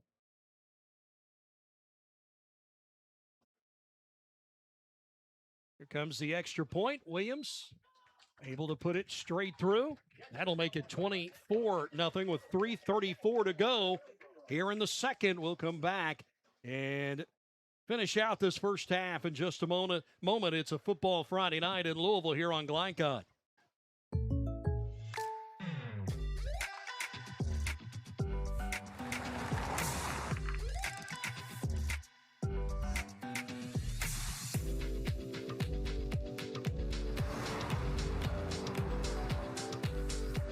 For your surprisingly great rates, contact your local State Farm agent today. If you want the real deal, call State Farm agent Leslie Gilly in Crestwood today. Like a good neighbor, State Farm is there. You're watching UA Local 502 Louisville Football Friday on Glycod. Oldham County will now be kicking the ball away to DeSales. 3:34 to go here in the first half. Oldham leads 24-0. And Jim Tyree, along with Mike Shelton. Mike, DeSales needs to use 3:34 just to kind of get something going. Got to find a rhythm. Got to find something, get a couple first downs, give yourself a chance to think you can score, hopefully score, and put yourself in a position to come out and play good defense and get the ball back and make the second half, a different game. Apparently there was a penalty after the play on the touchdown, and Oldham is going to get to kick the ball away from the DeSales 45.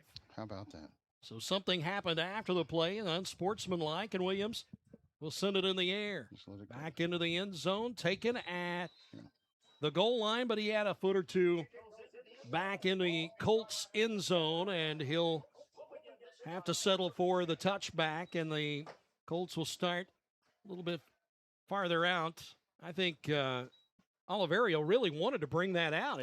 I think the rule is, and correct me if I'm wrong, once the ball breaks the goal line, it's a dead ball. Absolutely. And it's more of a safety issue than injuries. Anything. Yeah. Yep, you're exactly right. So the worst starting field position of the night for the Colts Isn't that true? At the 20-yard line after the touchback. And it happens because of a mental mistake penalty, an unsportsmanlike that allowed Oldham to kick the ball away from the DeSales 45. Sure. Back out there, Embry. And one running back behind him is Wells. Gives a shovel pass really to the man coming underneath, and Choate And Choate able to find some positive yards on the right side, up ahead of the 25 to the 26. Got to find that burst of speed outside and make them come after you. Up the middle has not proven to be, it's been okay, but not as successful as they want it to be. We've got to spread them out a little. 2nd and 4 coming up. One of the better running plays so far for DeSales this game. So far. 6-yard run. You got a little burst of speed. And speed, you can't coach speed. Speed is what it is. Everybody looking at the play wristbands. You've got Choate now coming out to the left side. He's going to be wide. Actually, the inside guy. But it's still Wells in the backfield. H back on the left side. Coming to the left on the rollout as Embry gets pressure, throws, incomplete. He was trying to just get rid of it. Right in front of him was his own man, Cam Wells, who was doing more blocking than he was anything else and wasn't expecting the pass. That could have turned out bad real quick.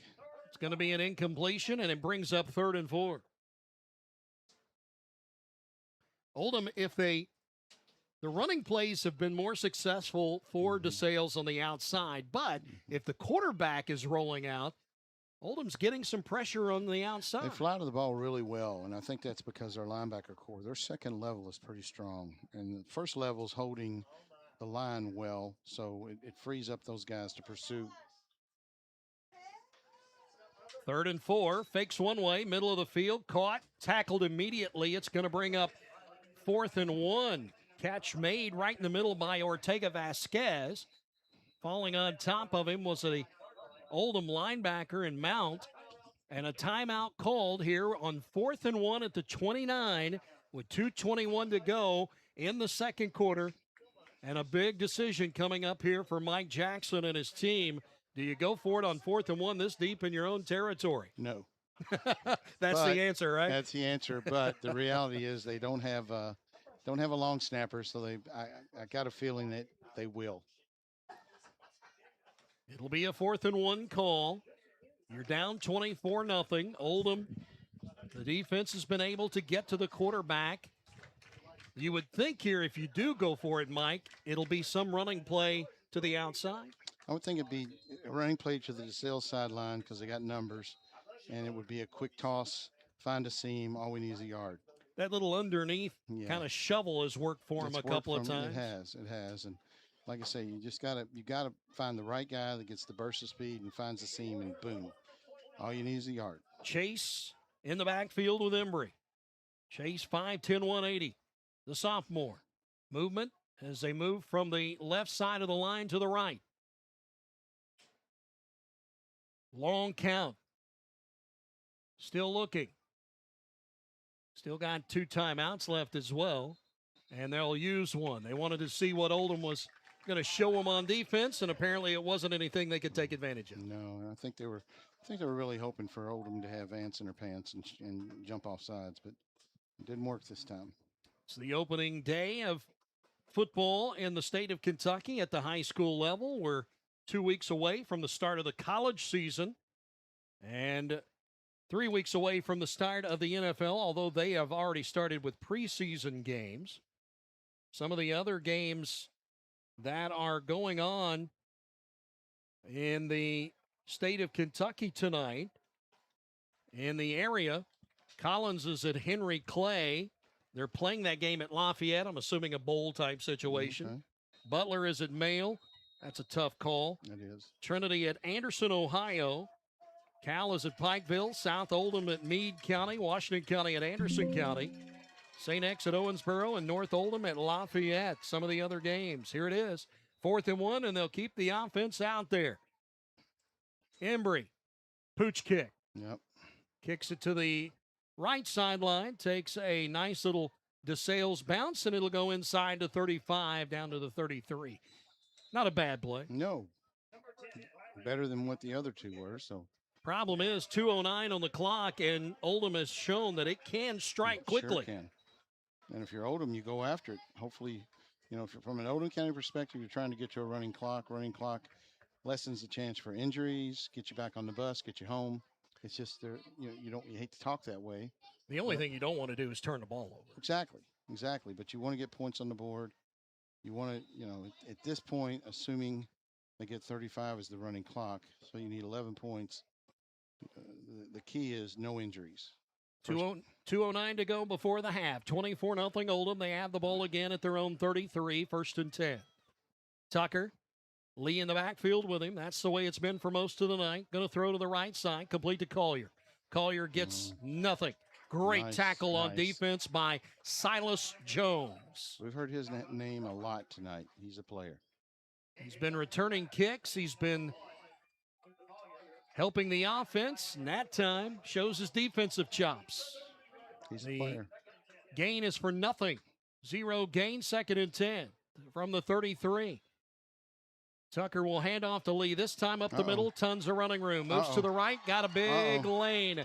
He'll get inside DeSales territory to the 40, make it to 38, make it to 37. Big run. Big run, big run. When you get outside like that, run to the sideline. It's your friend. 30-yard run for Lee. And he's ready to go again. Under 90 seconds here, but the ball now at the 37 of DeSales. Hand it to him again. No. Pull it out. Throw. Middle of the field. Juggled. Caught. Collier on his horse. Inside the 10 down to the 9. Tackle made by Chase. Held on to it this time.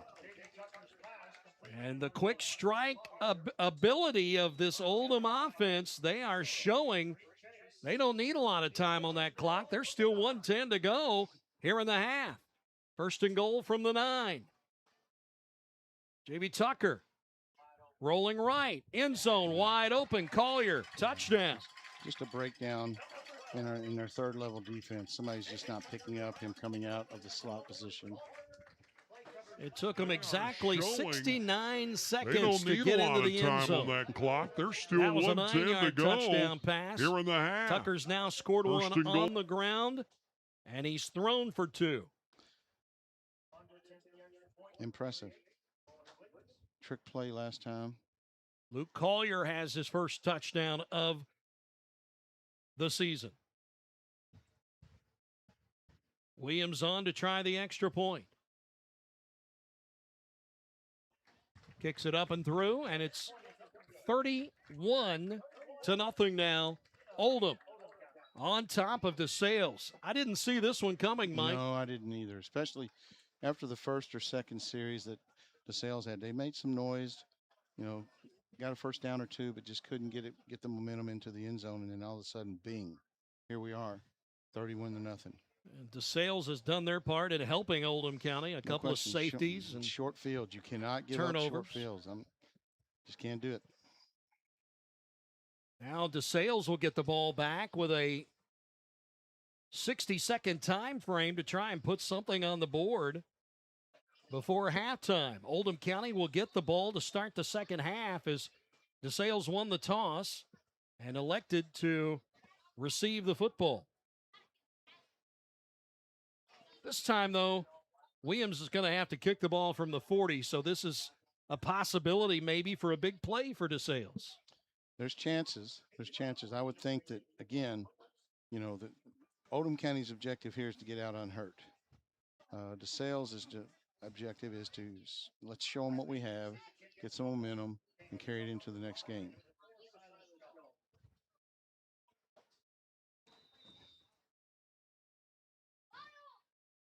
Here's Williams with the boot. Short.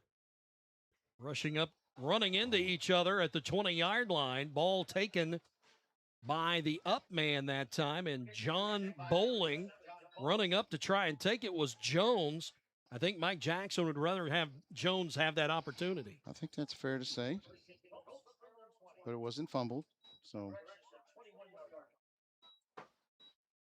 now 57 ticks to go.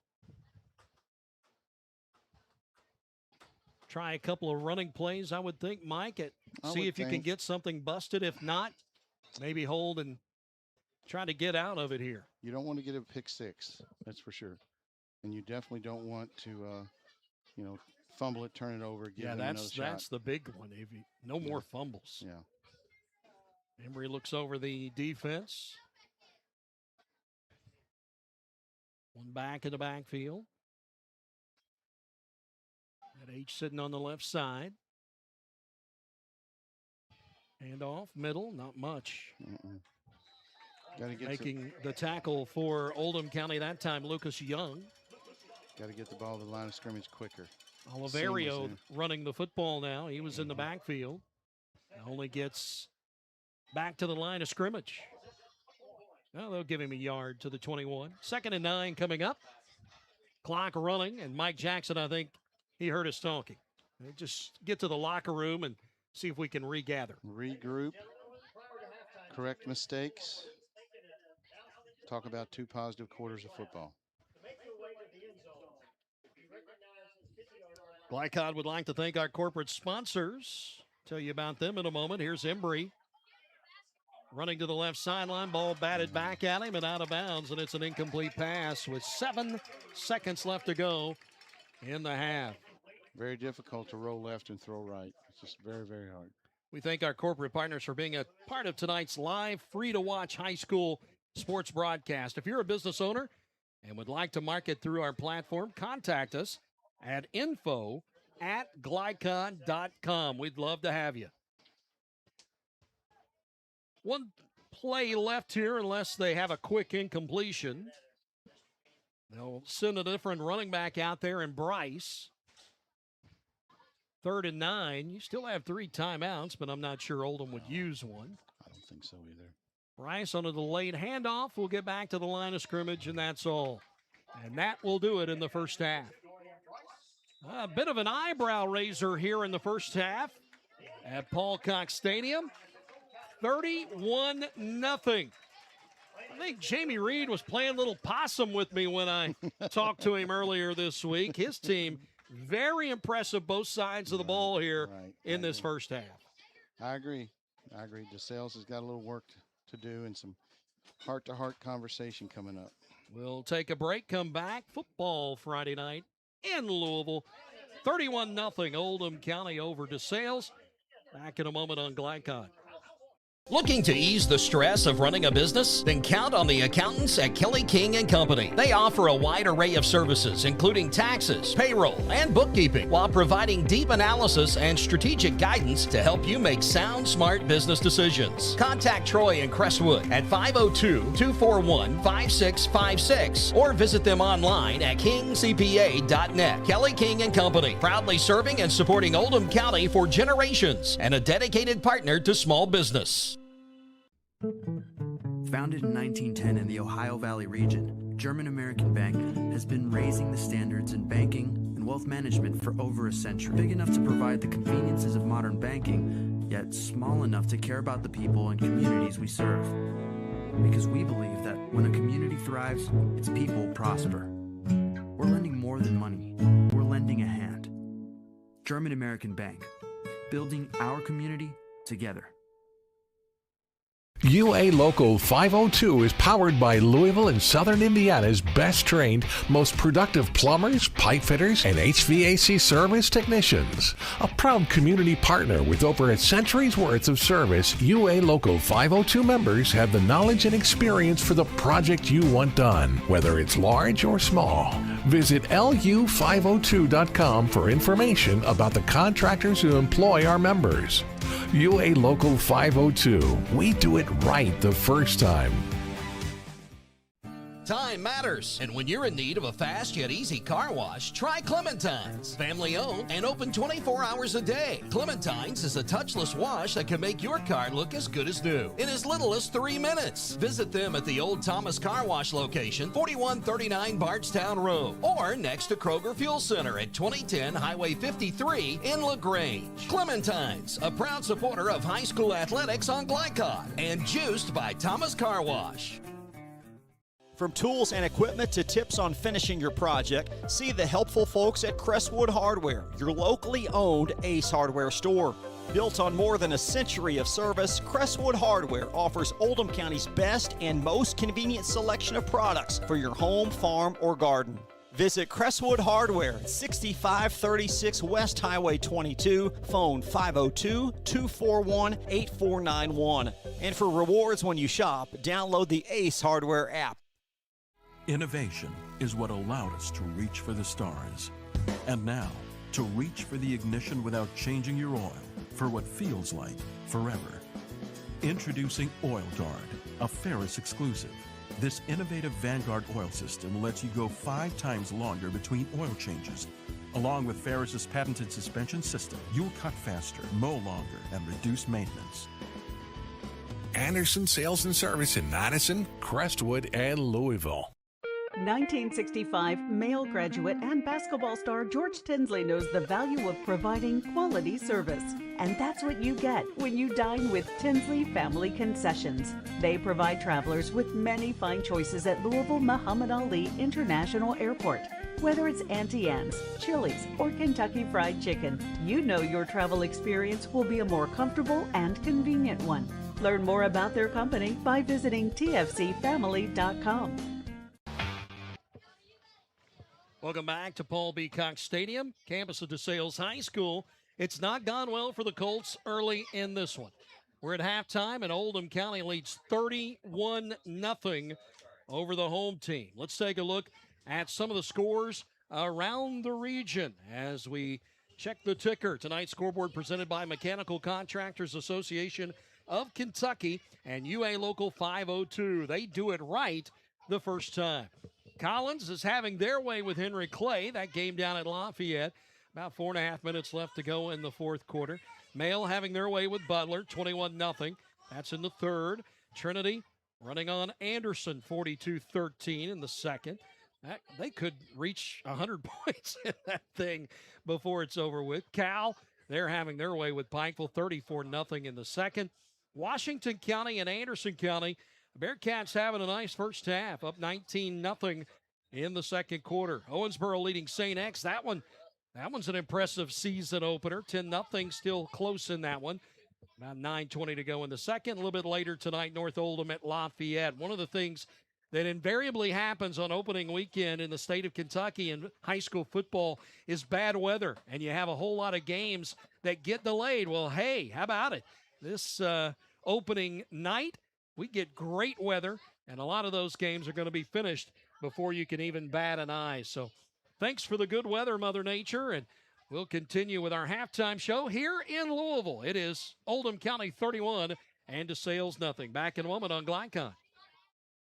1965 Male graduate and basketball star George Tinsley knows the value of providing quality service. And that's what you get when you dine with Tinsley Family Concessions. They provide travelers with many fine choices at Louisville Muhammad Ali International Airport. Whether it's Auntie Anne's, Chili's, or Kentucky Fried Chicken, you know your travel experience will be a more comfortable and convenient one. Learn more about their company by visiting tfcfamily.com. Looking for sound, prudent financial advice? Did you know that one of the brightest and best financial advisors is in your own backyard? Robin Lawson of Financial Solutions Incorporated has a mission to understand your long-term goals and to create a specific strategy just for you. Robin understands the challenges that face most of us today and offers fresh, out-of-the-box thinking that can put you on the road to financial freedom. Contact Robin Lawson today at 502-225-9900. That's 502-225-9900 or visit lawsonfinancial.net. You don't have to look far to see the power of the Electrical Union Local 369. No matter the size, we have the right contractor to fill your needs. When it counts, you can count on the International Brotherhood of Electrical Workers Local 369. Contact the IBEW today. You cannot depend on Carl to make peace with his seatbelt. But you can always depend on his car starting because he has an Interstate battery. Interstate batteries, outrageously dependable. Come by Interstate Batteries, 1510 Production Road, Jeffersonville. Trying to be a responsible citizen and the best recycler you can be, but you just aren't sure what goes where? Google Oldham County Waste Wizard and check out the Wizard search engine.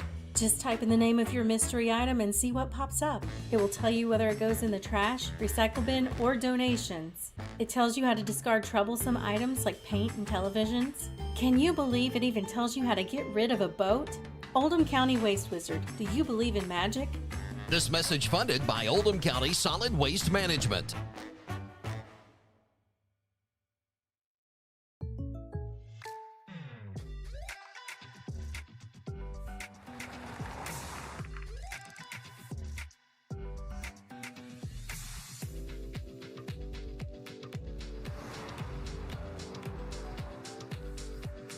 your surprisingly great rates, contact your local State Farm agent today. If you want the real deal, call State Farm agent Leslie Gilly in Crestwood today. Like a good neighbor, State Farm is there.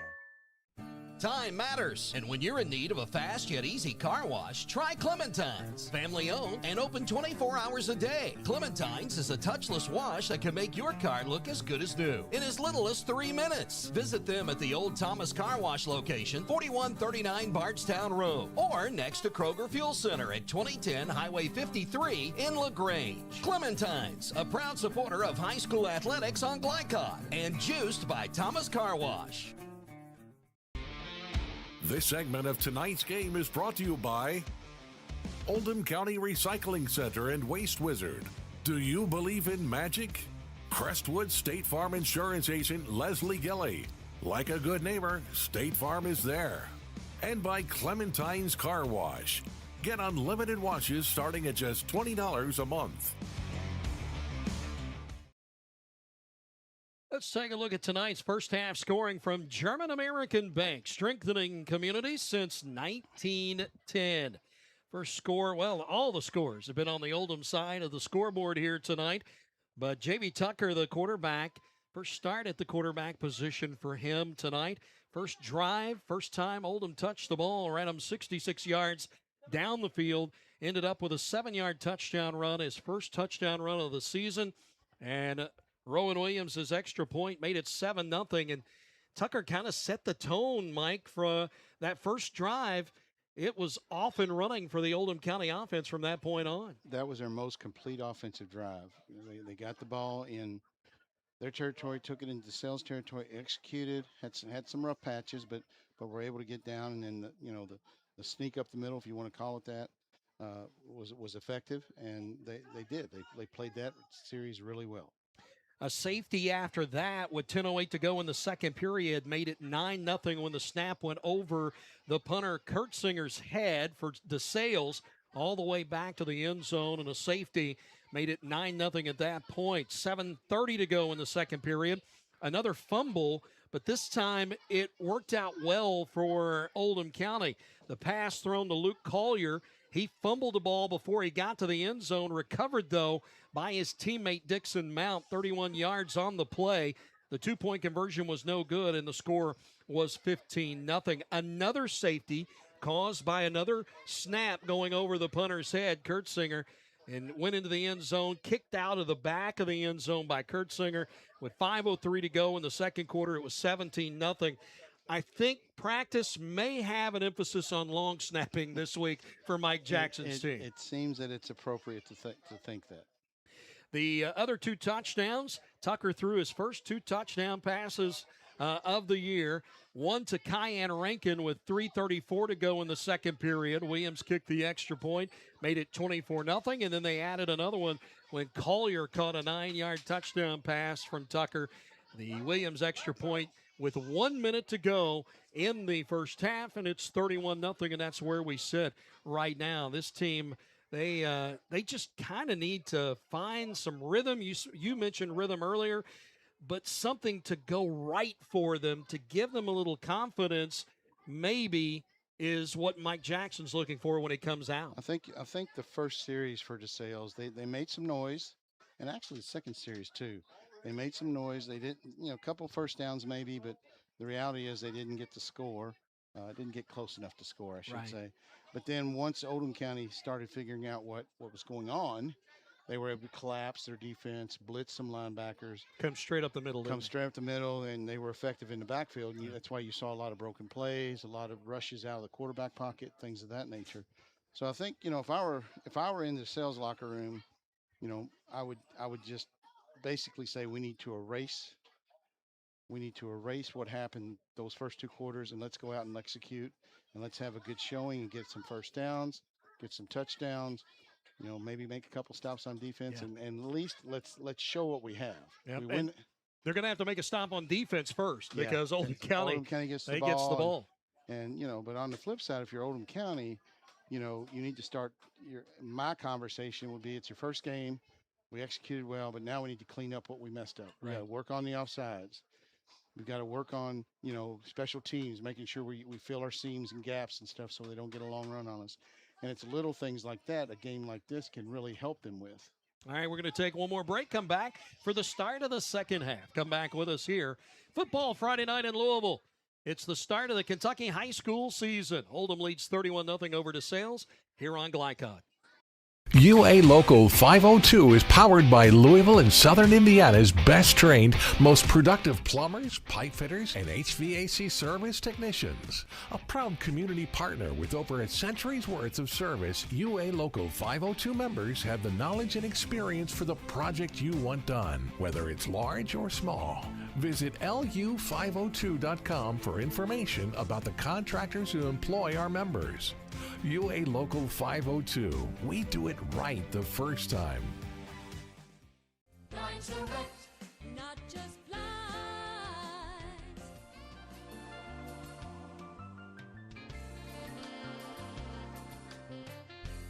Lines Direct, not just blinds. Hi folks, Mike Kennedy for HKC Roofing. HKC installs the most effective gutter guard on the market at half the cost of the national brands. We guarantee it. Call today for an additional 20% off. Jake from State Farm. I would like to formally extend my gratitude for the Russell rate on my insurance. Do you mean surprisingly great rates from State Farm?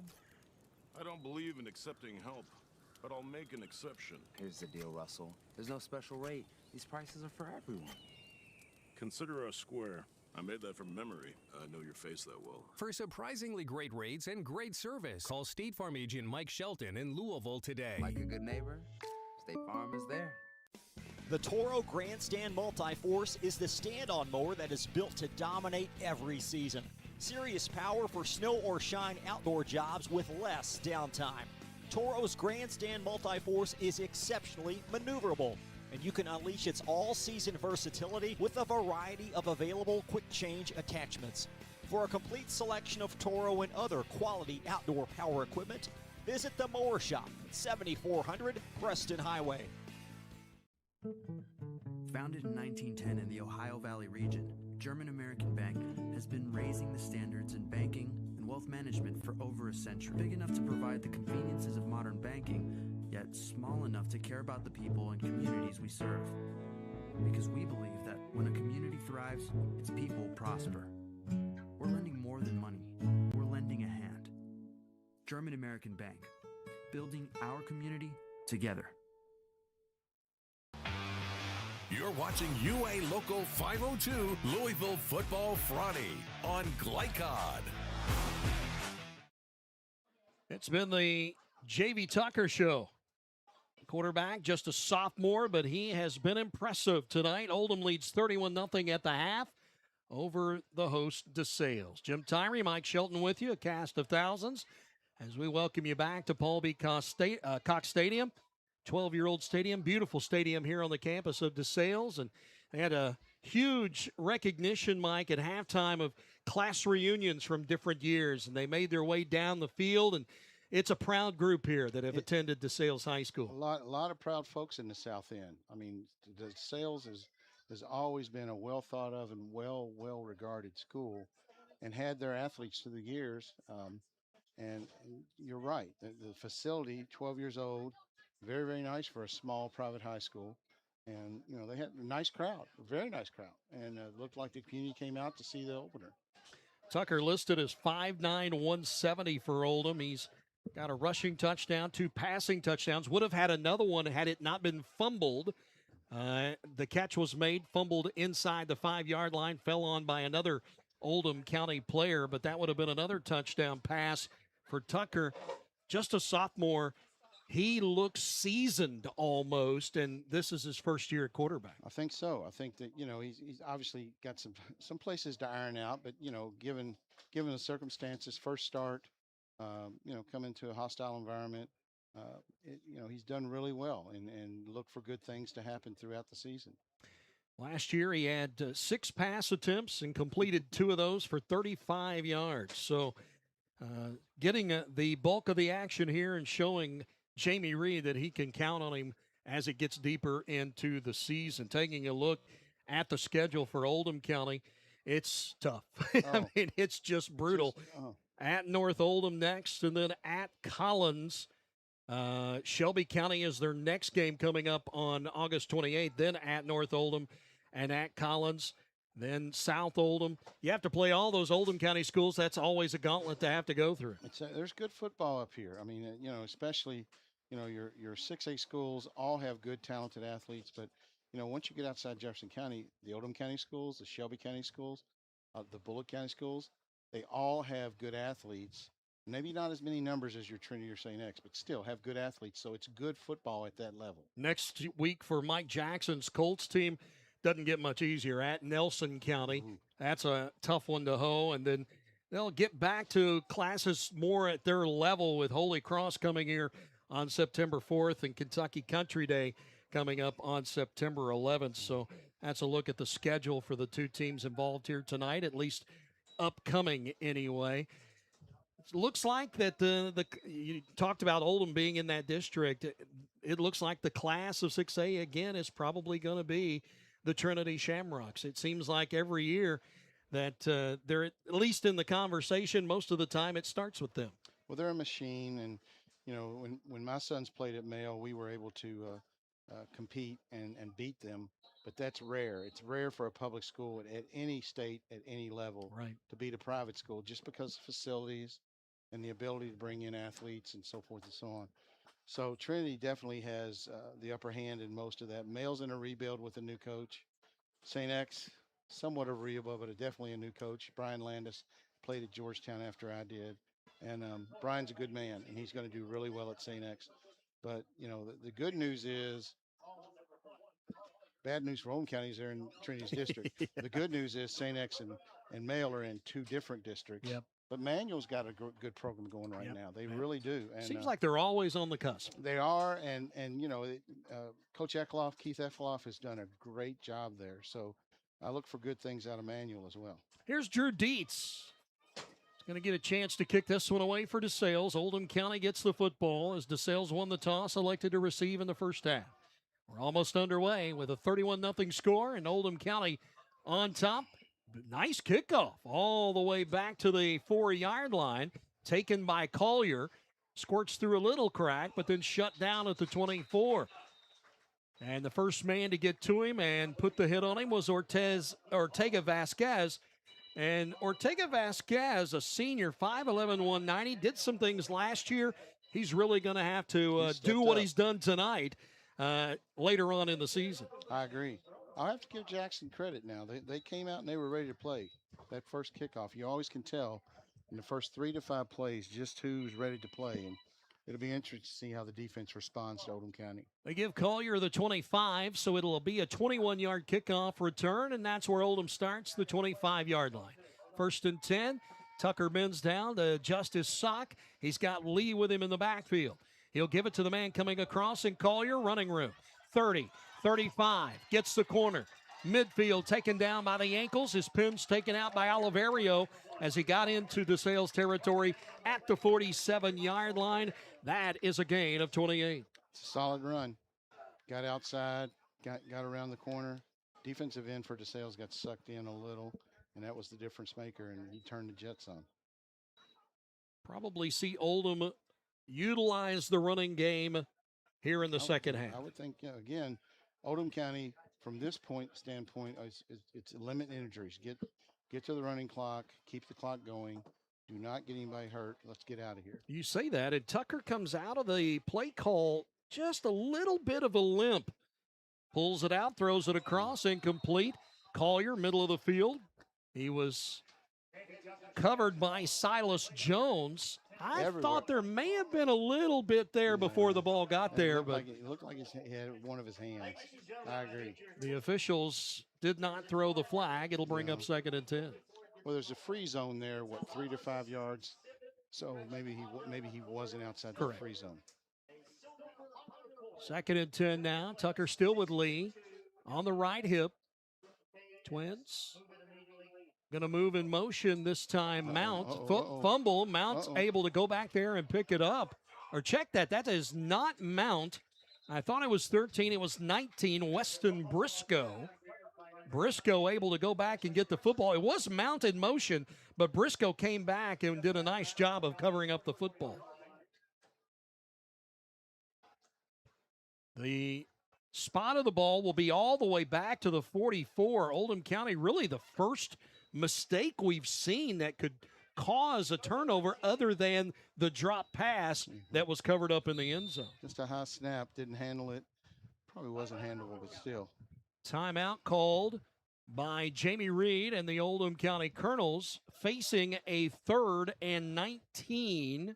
So we'll take it to ball at the 44. Big third down coming up. Can DeSales and their defense get off the field? We'll find out in a moment on Glycod. Trying to be a responsible citizen and the best recycler you can be, but you just aren't sure what goes where? Google Oldham County Waste Wizard and check out the Wizard search engine. Just type in the name of your mystery item and see what pops up. It will tell you whether it goes in the trash, recycle bin, or donations. It tells you how to discard troublesome items like paint and televisions. Can you believe it even tells you how to get rid of a boat? Oldham County Waste Wizard, do you believe in magic? This message funded by Oldham County Solid Waste Management.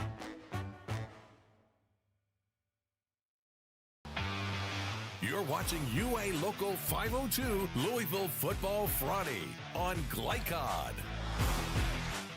He was 12, right? I mentioned the limp a moment ago from J.V. Tucker, the quarterback for Oldham County, and now Oldham County has gone to a different quarterback. They have brought in number 13, Dixon Mount. Mount has played wide receiver and defensive back for most of the game, now switching over to the quarterback side.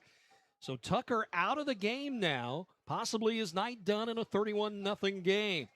Mount, snap, rolls to the right, cuts up to the middle, able to get across the 45 and fall forward to the 49.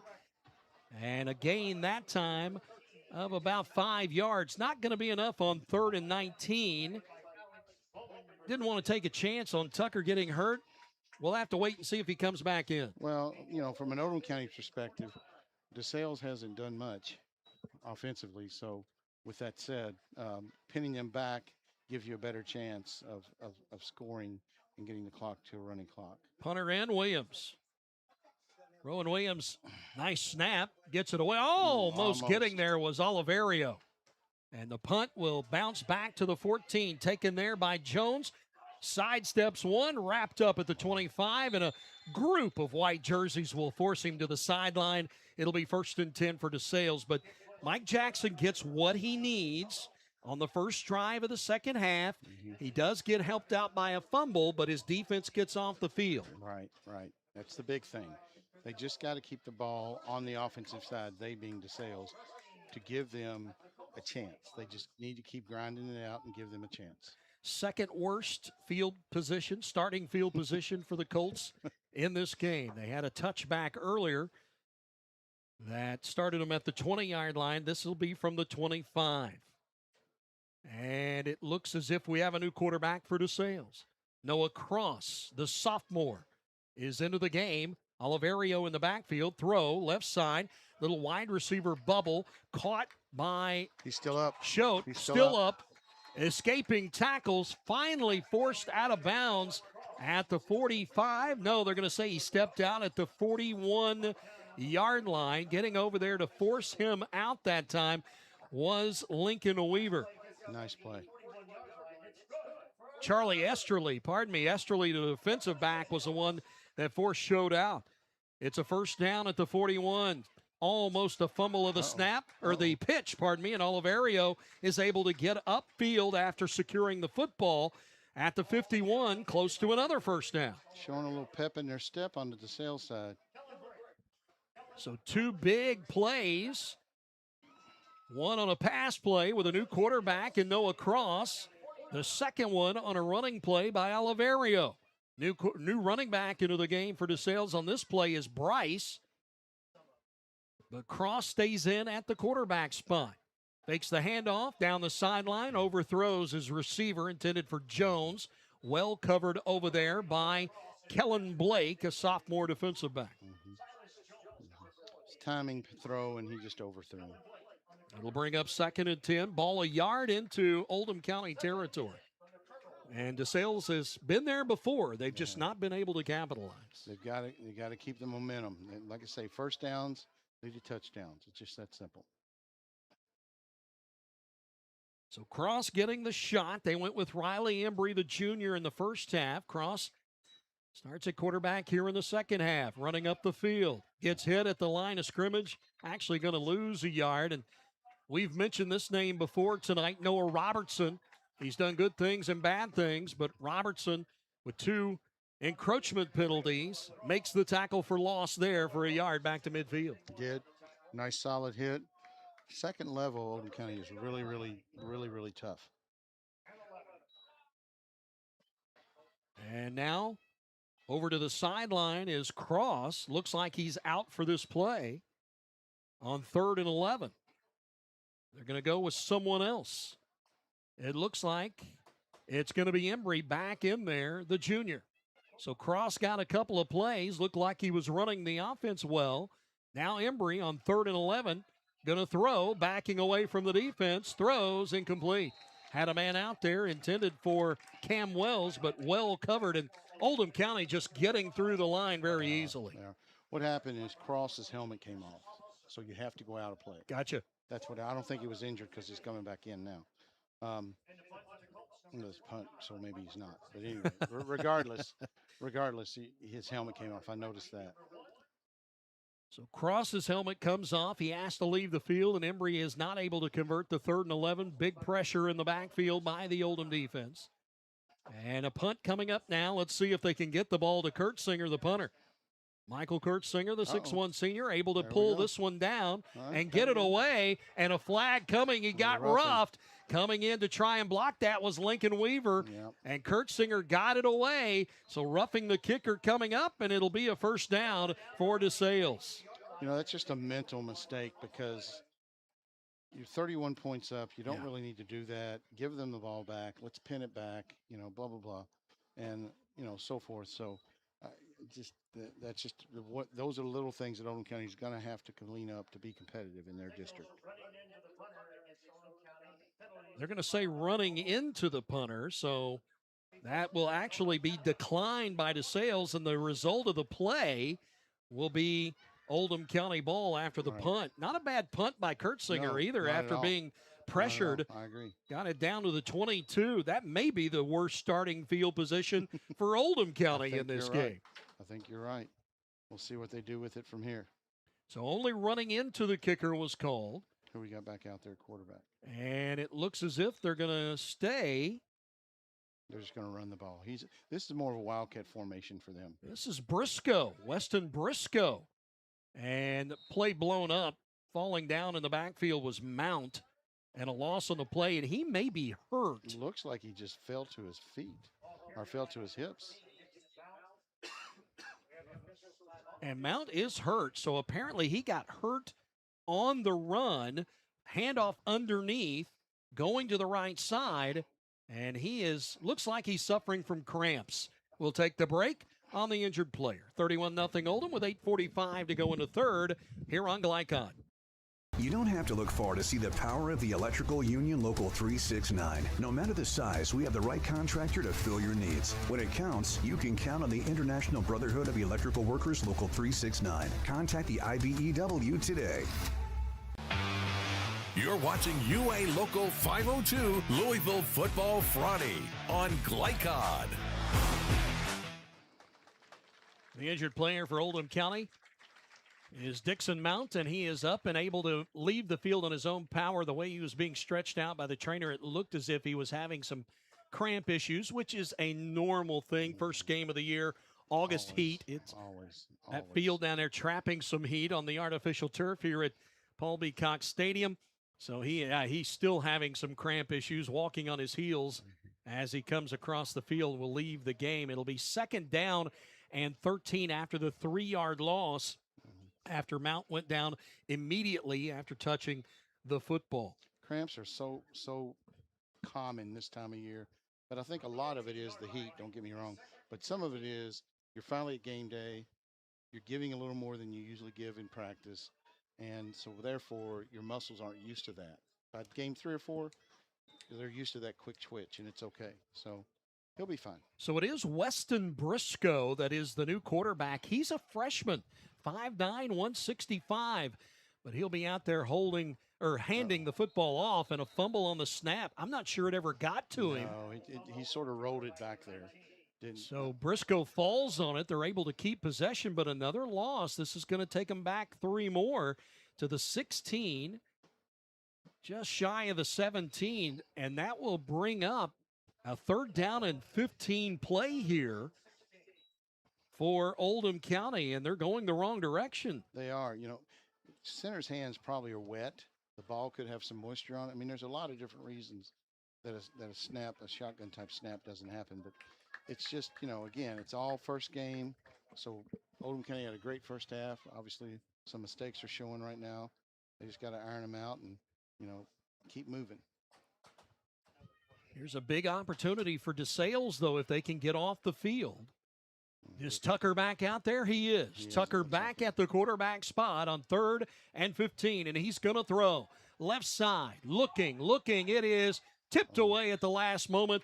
Good play by DeSales defensive back Silas Jones, as the ball was intended for Luke Collier here at the 35. Got to punt it away, put it down there. DeSales may have pretty good field position this time. You got to think possibly here. Flag down, holding against Oldham County. It'll be declined. And that was around the 17-yard line. I see a flag at the 13 as well. So 2 flags, 2 officials saw the hold. 4th and 15, and the punter for Oldham County on the field, it's Rowan Williams. And he's had a busy night. Extra points, punting, place kicking. He's done it all tonight for the Colonels. Appears to have. Yeah. Snap back to him, able to handle it, gets back and punts it away. All the way back at the 43-yard line, flag down. As calling fair catch with Silas Jones, they'll say the 44. But this flag, I'm wondering what this is. It's got to be a hold, block below the waist, something of that nature, typically when it's downfield like that. Maybe a face mask. Could have been a face mask. It was on a run, on a gunner is what they call them. So it's going to be against Oldham County. Really? As they're looking at possibly marking this the other way. How in the world? Nope, check that. I saw them looking that direction, but they're just looking for the official to make the spot of the football. It will be against the Colts with a block in the back. Okay, there we go. And the fair catch at the 44, marked off from there. They'll go back to the 34. And that's where DeSales will start this drive. With 7:35 to go in the third, we have had no scoring here in the third period.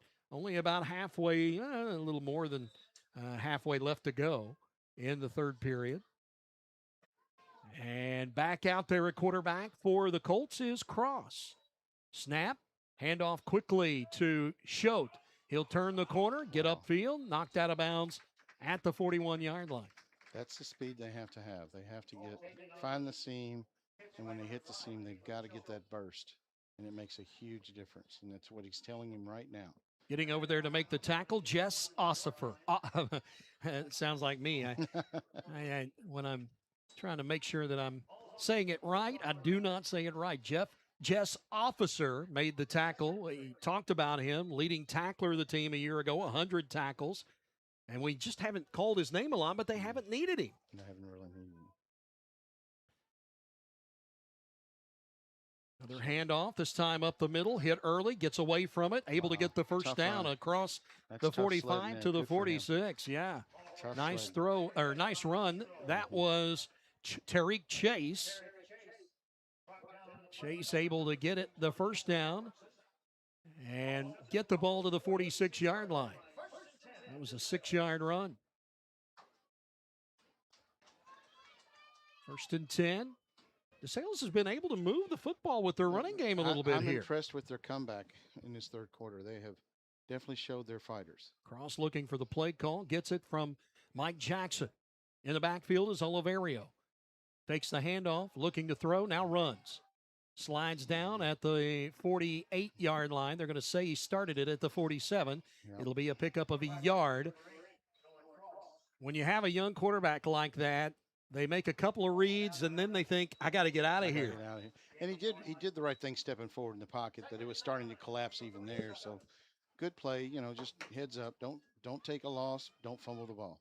Those guys up front on that Oldham defensive line tonight, Robertson, also up there, Liam Wojciechowski. They have really had a good night.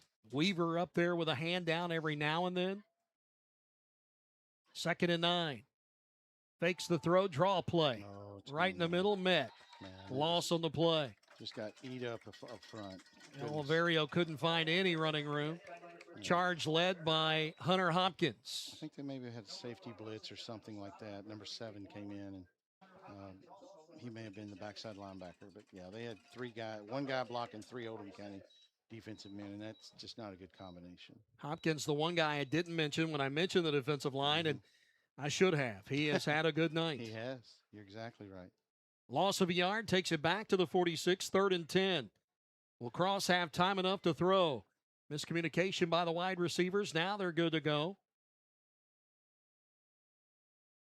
Cross looks right side. Now has to get away from the rush. Throws it middle of the field.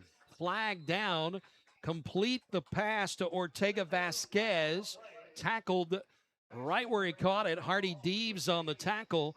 What is the penalty? It's got to be holding. It's going to be a hold. When it comes from the back judge, it's got to be a holding. It will be declined by Jamie Reed and the Colonels. So the result of the play is a 3-yard pass play. 4th and 7 coming up now from the 49 on their own side of the field. And I think Mike Jackson is going to send the punting unit out. And here comes Kurt Singer. Silas Jones is the snapper, believe it or not.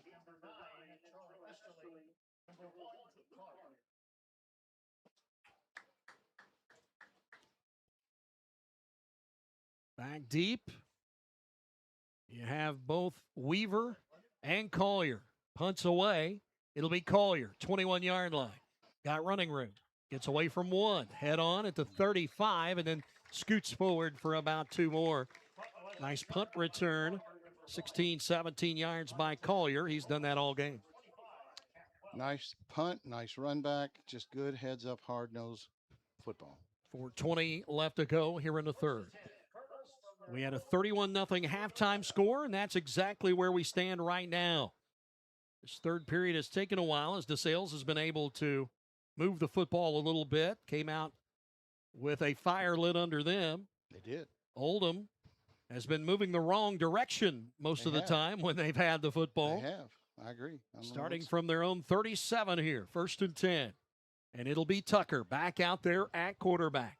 J.V. Tucker, the sophomore, with a touchdown run and 2 touchdown passes. In motion goes Collier. Instead, the handoff is botched, and Tucker is taken down in the backfield. First to get there was Greg Jefferson, the junior. It's just that combo handoff, fake one way, run the opposite. It's just tough execution. You have to work on that a lot. He's limping again. Yeah, Tucker comes up with a limp. I think it's cramping him. Well, it looked like it initially, but maybe not. I think he's going to come out. They're going to bring Briscoe back in.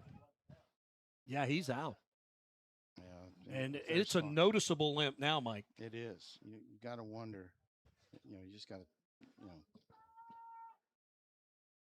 It'll be 2nd down after the 3-yard loss, a little more than 3. Handoff, Briscoe pulls it down. He's going to make the right side and get positive yards. Looked like a busted play and now a penalty flag late. What was that? I think it was in the backfield, a little pushing and shoving going on. We'll have to wait and see. No, it's a hold against Oldham County, so it happened much later than the play. It was already out to the right side and over with, and the hold took place. No question. It was after the ball had passed the flag. That's for certain. Huh. So the penalty negate the run by Briscoe on a busted play, able to make something out of it. And it'll back him up now inside the 30-yard line all the way back to the 25. Make it the 26. Wow. So that'll make it 2nd and 21, and it just seems like, and I know it's 31-0, and Jamie Reed is putting some guys in there to get. He has a young team. He wants them to have experience, but they have really been moving backwards with the football. They have not done what they did the first half. Briscoe rolls out to the left, going to run 30, 33, and then out of bounds. Forced out of bounds over there by Silas Jones. Looked like he wanted to go downfield, but good coverage here on the left side by DeSales. You know, it's I'm not sure what DeSales did, if they're rolling the guy back and only rushing 2 or 3, or I don't know what they're doing, but they definitely have confused Oldham County. 8 yards on the pickup, though, so give Briscoe some credit. 3rd and 13 coming up. Makes it a little bit more manageable than 2nd and 21. 3:16 now remaining in the third.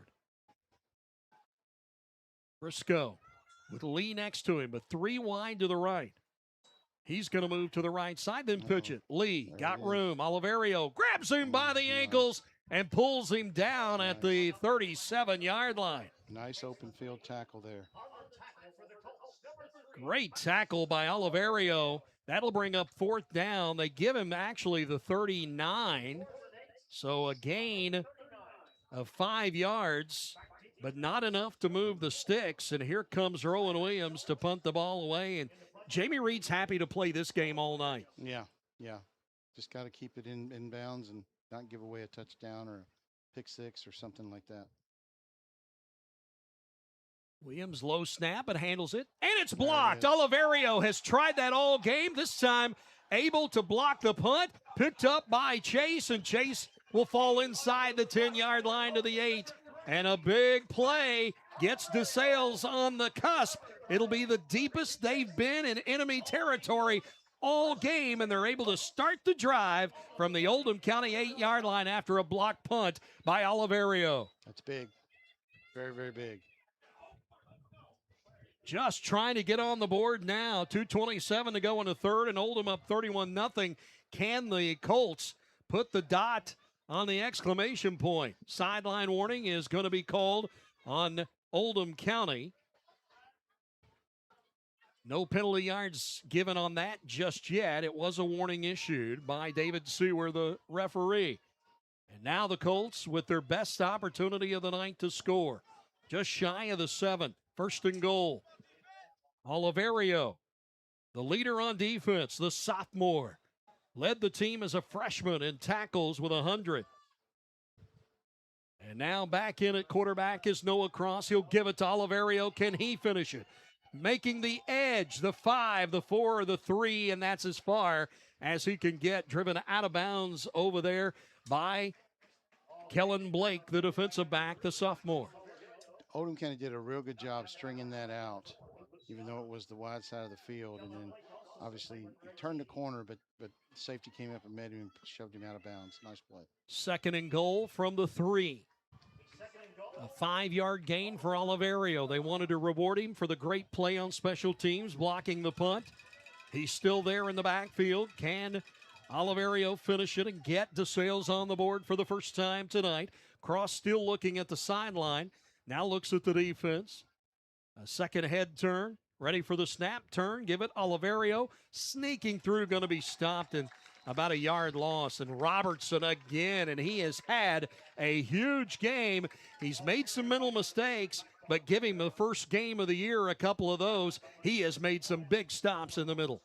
Yeah, you've got you've got to look at Jones here and just do a jump ball. I mean, he's obviously one of the better athletes on the field.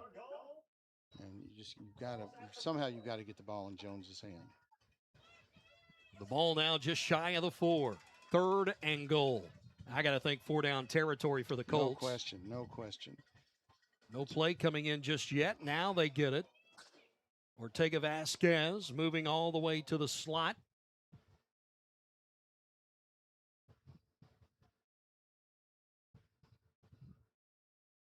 Here's a throw, cross, middle of the end zone, knocked away, caught. It hit the arm of the defensive back and into the hands, and I believe it was, no, it was not. It was Ortega Vasquez. Yep, nice play. I wish I could see who the arm was of the guy that made the tap on that. Looked like one of the linebackers playing in the middle of the field. It was a bigger guy. I think it was number 4. It was. And you're exactly right. Lucas Young making the tap on the football, but it went up in the air and then into the hands of Ortega Vasquez. First touchdown of the year for him. There we go. Extra point by Kurtzinger. Nope, check that. I'm sorry, not Kurtzinger. The place kicker is Drew Dietz. He puts it up and through, and the Colts are on the board. 31-7 now. That looks a whole lot better to the home crowd. Well, it shows a lot of character of the team to come back and, after 31, zip at half and come back and battle and fight. And it wasn't clean, but they finally got a score, and that's what you're looking for if you're Mike Jackson. It was a 4-yard touchdown pass from Noah Cross, his first of the season. So give Cross the touchdown pass, and Ortega Vasquez, the senior, makes the catch for his first touchdown catch of the year. And last season, Ortega Vasquez only had, make sure of that, yeah, he did not have a catch last season, so that's his first catch in the last 2 seasons. Wow. He had a couple of rushes, but that was all. He has come alive this half. Here comes the kickoff. It'll be Dietz again. I'm not sure that DeSales is kicked off. Well, they did to start the half. I guess you're right. And the ball fumbled at the 2-yard line by Collier. Now tries to go to the opposite side and gets caught at the 17-yard line. May have been the 18, but after the fumble, he was good to make anything out of that. It took him a while to pick it up. Yeah, that's 2 or 3 they dropped, kickoff and punts, and obviously it's the little things like that will matter later on.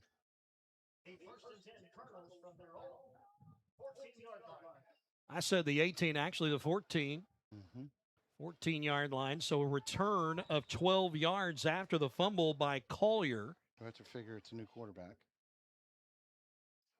And it'll be Briscoe. 31-7 now as the Colts get on the board. And Briscoe, with 30 seconds left in the quarter, will hand the ball off up the middle to Lee. And Lee pulled down by the shoulders after he got across the 15 up to the 19-yard line, a gain of 5. They do a really nice job of pulling that one guard getting to the other side. Up in the hole on you don't see line. that in high school football a lot. No, you don't. I mean, so it's a zone step backside, typically of the center and so forth to fill the gap, and then they come around. But the better part of that whole play is their tackle is manhandling the outside guy. Right, yeah. So it creates a nice seam. And, again, 4, 5, 6 yards there. But still, the reality is, with the right personnel at the right time, it breaks. Two of those, you get a first down. All day long. All right, we'll take the break as that's the end of the third quarter. The Colts now on the board. Looks a lot better, 31-7 to the home crowd. 1 quarter to play. It's Football Friday night at Louisville here on Glycod. Looking for sound, prudent financial advice? Did you know that one of the brightest and best financial advisors is in your own backyard? Robin Lawson of Financial Solutions Incorporated has a mission to understand your long-term goals and to create a specific strategy just for you.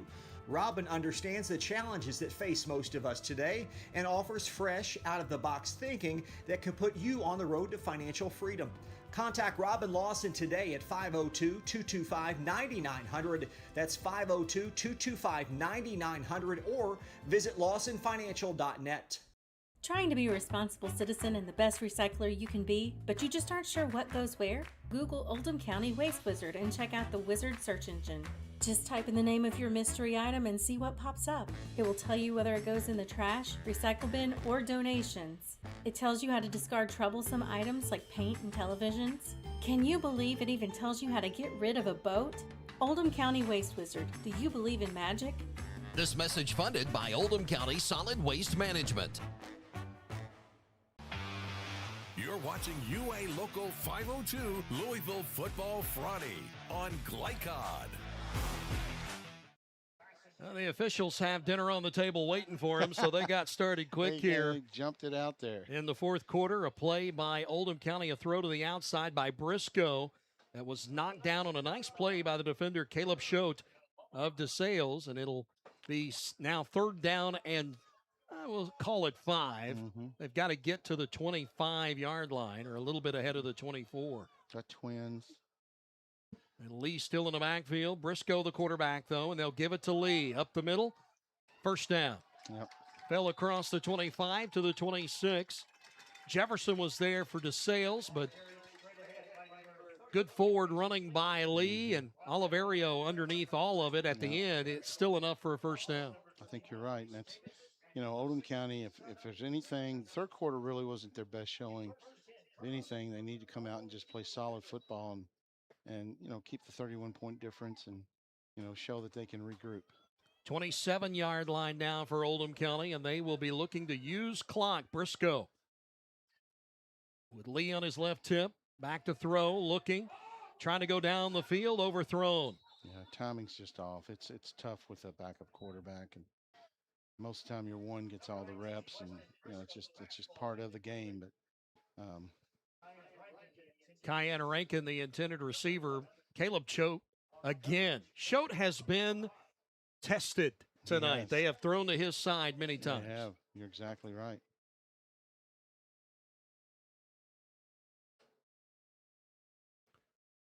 Now a 2nd and 10 coming up for Oldham. 2 to either side. Lee up the middle. Hit early, not able to get out of the foot tackle. Still able to fall forward almost to the 30-yard line. He's got some spunk in him. He wasn't going down easy. Give him 2. We'll call it a 3rd and 8. Generous spot. Yeah, you're exactly right. I thought the foot was down at the 29, but I was thinking maybe 28. It was generous. PA announcer says 3rd and 7. I'll go with him. Yeah. Ball at the 30-yard line. This is one of those mid downs where you can run the football if you want. It's kind of stretching it. You could throw to the outside. Playbook's a little more open here. And they'll go with Lee. Try and use more clock, and he's tripped up after crossing the 30-yard line. It looked as if it could have been Andrew Bowman that got a piece of him long enough to bring up 4th down. And away. The punting unit on the field. No reason to give him a short field. Absolutely not, especially clocks moving. It's 4th and 5, but it'll be Williams on the field to punt the football away.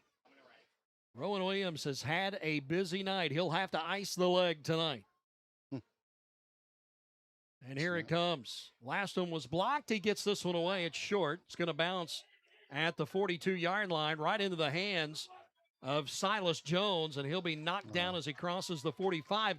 Again, Noah Robertson, one of those defensive linemen coming downfield to make that tackle. All over the place.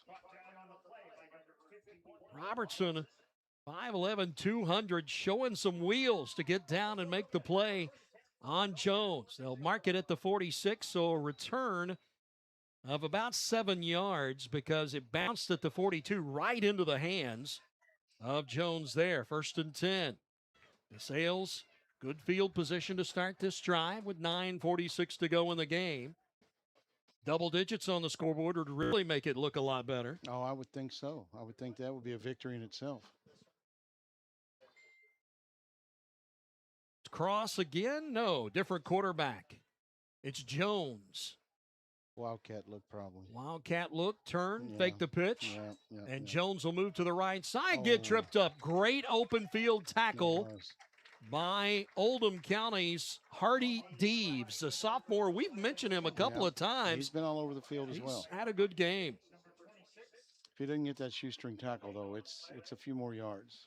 And the ball placed at the 46, so no gain on the play. And Deeves, a big defensive play there for Oldham County. It was.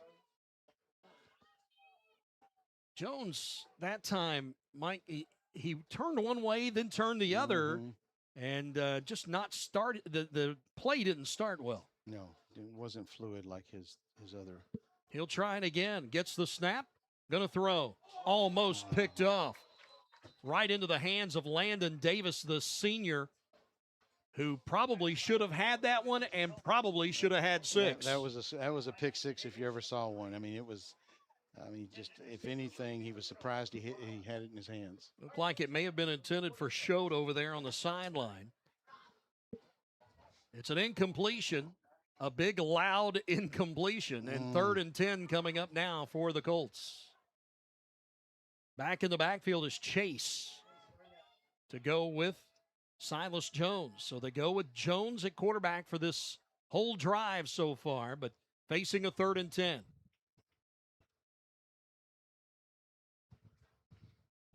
Long time for the play call.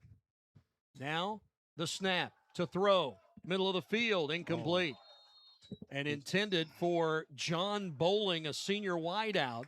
Coming up to make the play was one of the safeties, and Charlie Esterly. And it brings up 4th and 10, and Jackson will send on the punting unit.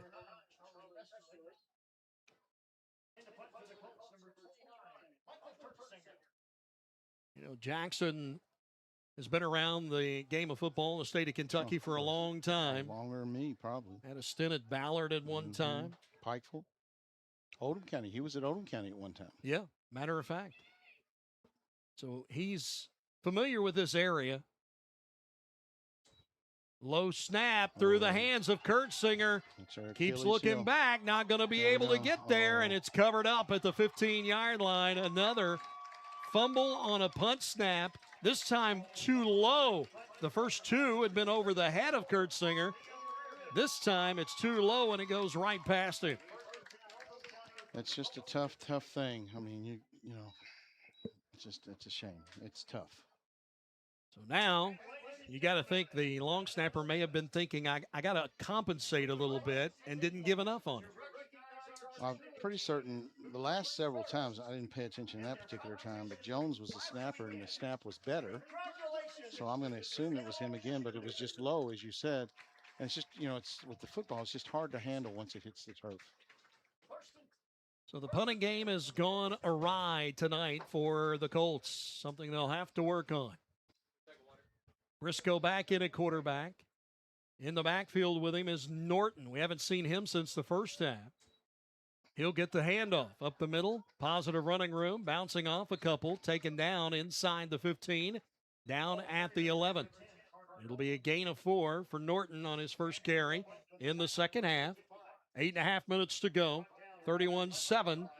Oldham with the lead. This Oldham team has 2 returning offensive linemen. One of them is Ben Marvin, 6'4", 245, and Jordan Martineau, 6'7", 280. Good-sized kids. They led the charge. Norton this time inside the 10, down to the 9. Couple of yards. Here's a flag late. It's got to be unsportsmanlike or something. And it's going to be on Oldham, and I didn't see that. I didn't see that. I bragged on him, and then he gets a penalty. It's going to be Martineau. He pancaked his guy, turned around, and I guess he sort of, you know, gave a hand gesture to the crowd, not so much to the player he pancaked, but I guess they just, and it was from a backside official, but I don't. That was not a fair call. Hadn't mentioned him all game. I'd been holding on to that returning offensive lineman little tidbit, and as soon as I say it, he gets the flag thrown on him. Didn't deserve it. 23-yard line now. 3rd down and a ton. 3rd and 17.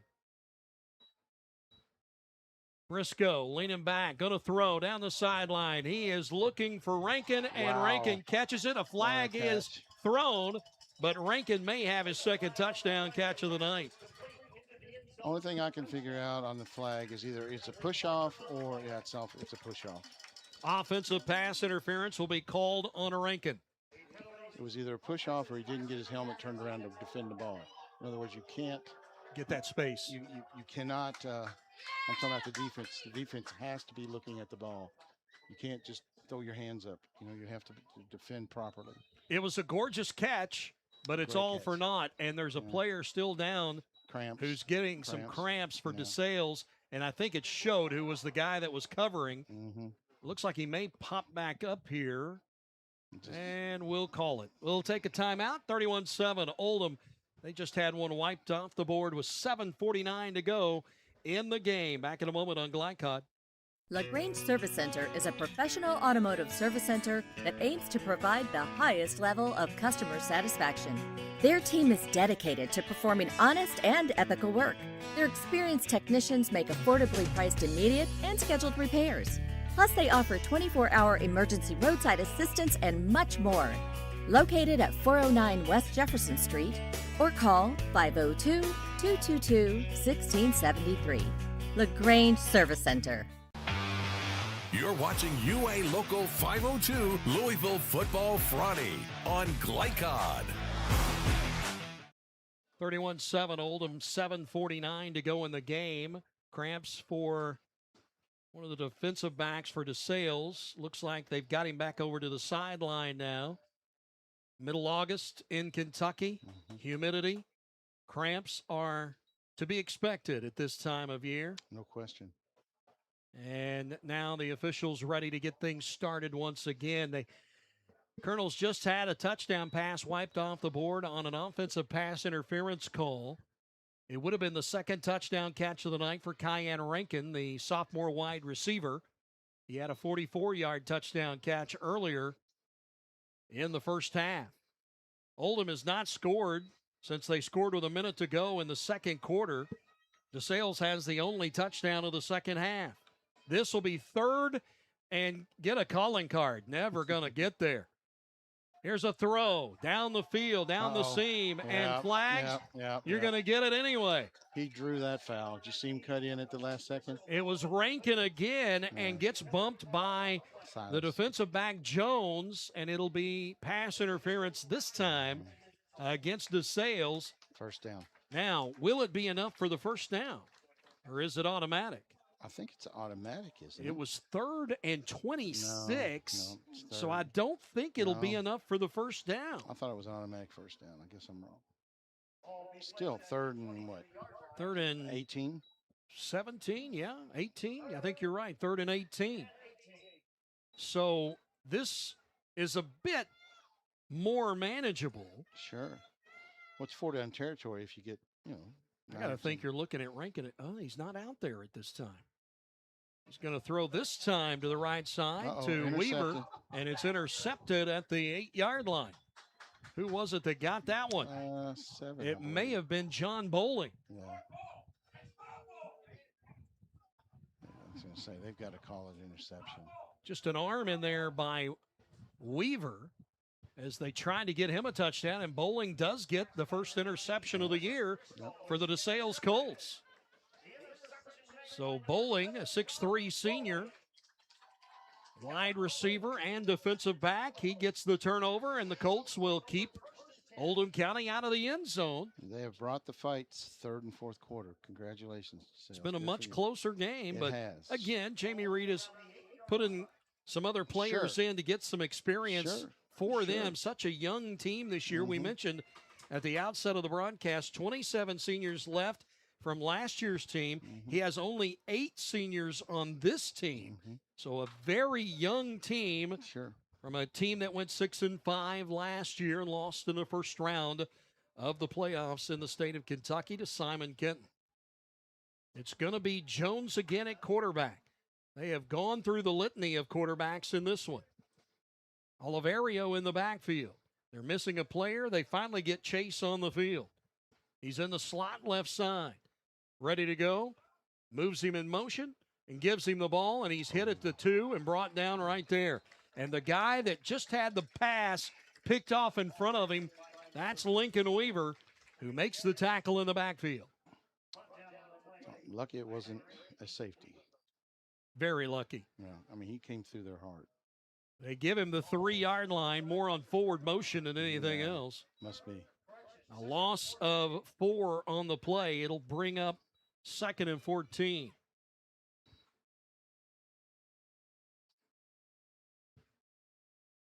And again, DeSales trying to get everybody on the same page.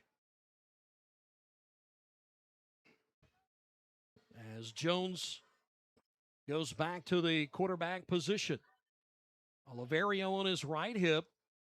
Man in motion again is Chase, but keeping the football is Jones, and he'll go right up the middle for some nice yardage. But did the fumble occur? They're pointing like it did. There, he's got Still it.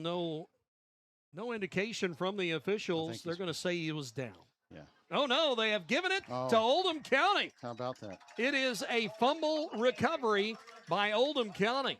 Never saw who got on the football. It looked like a... But it took the officials a while to make the call.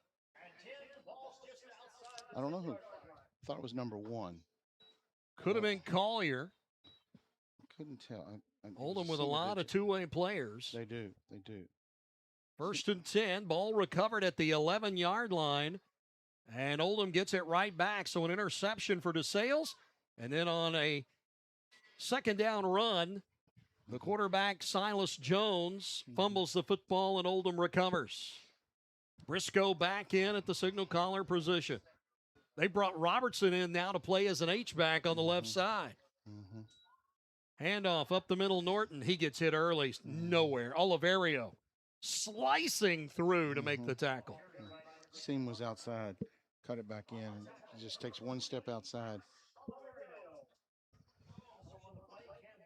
Nearing 6 minutes to go in the game. Close to a point here where you got to think it's coaches just working on things with a 31-7 score. Oldham on top. The biggest thing you work on is he's in the red zone and you score in the red zone. You have to score. No gain on that run by Norton. 2nd and 10. Again, Robertson in there. On the left side, in motion, Collier. He'll get the underneath handoff and get close. Close. Gets cut down at the 1. Good block out there on the outside by Weaver. Really opened up a lane for him.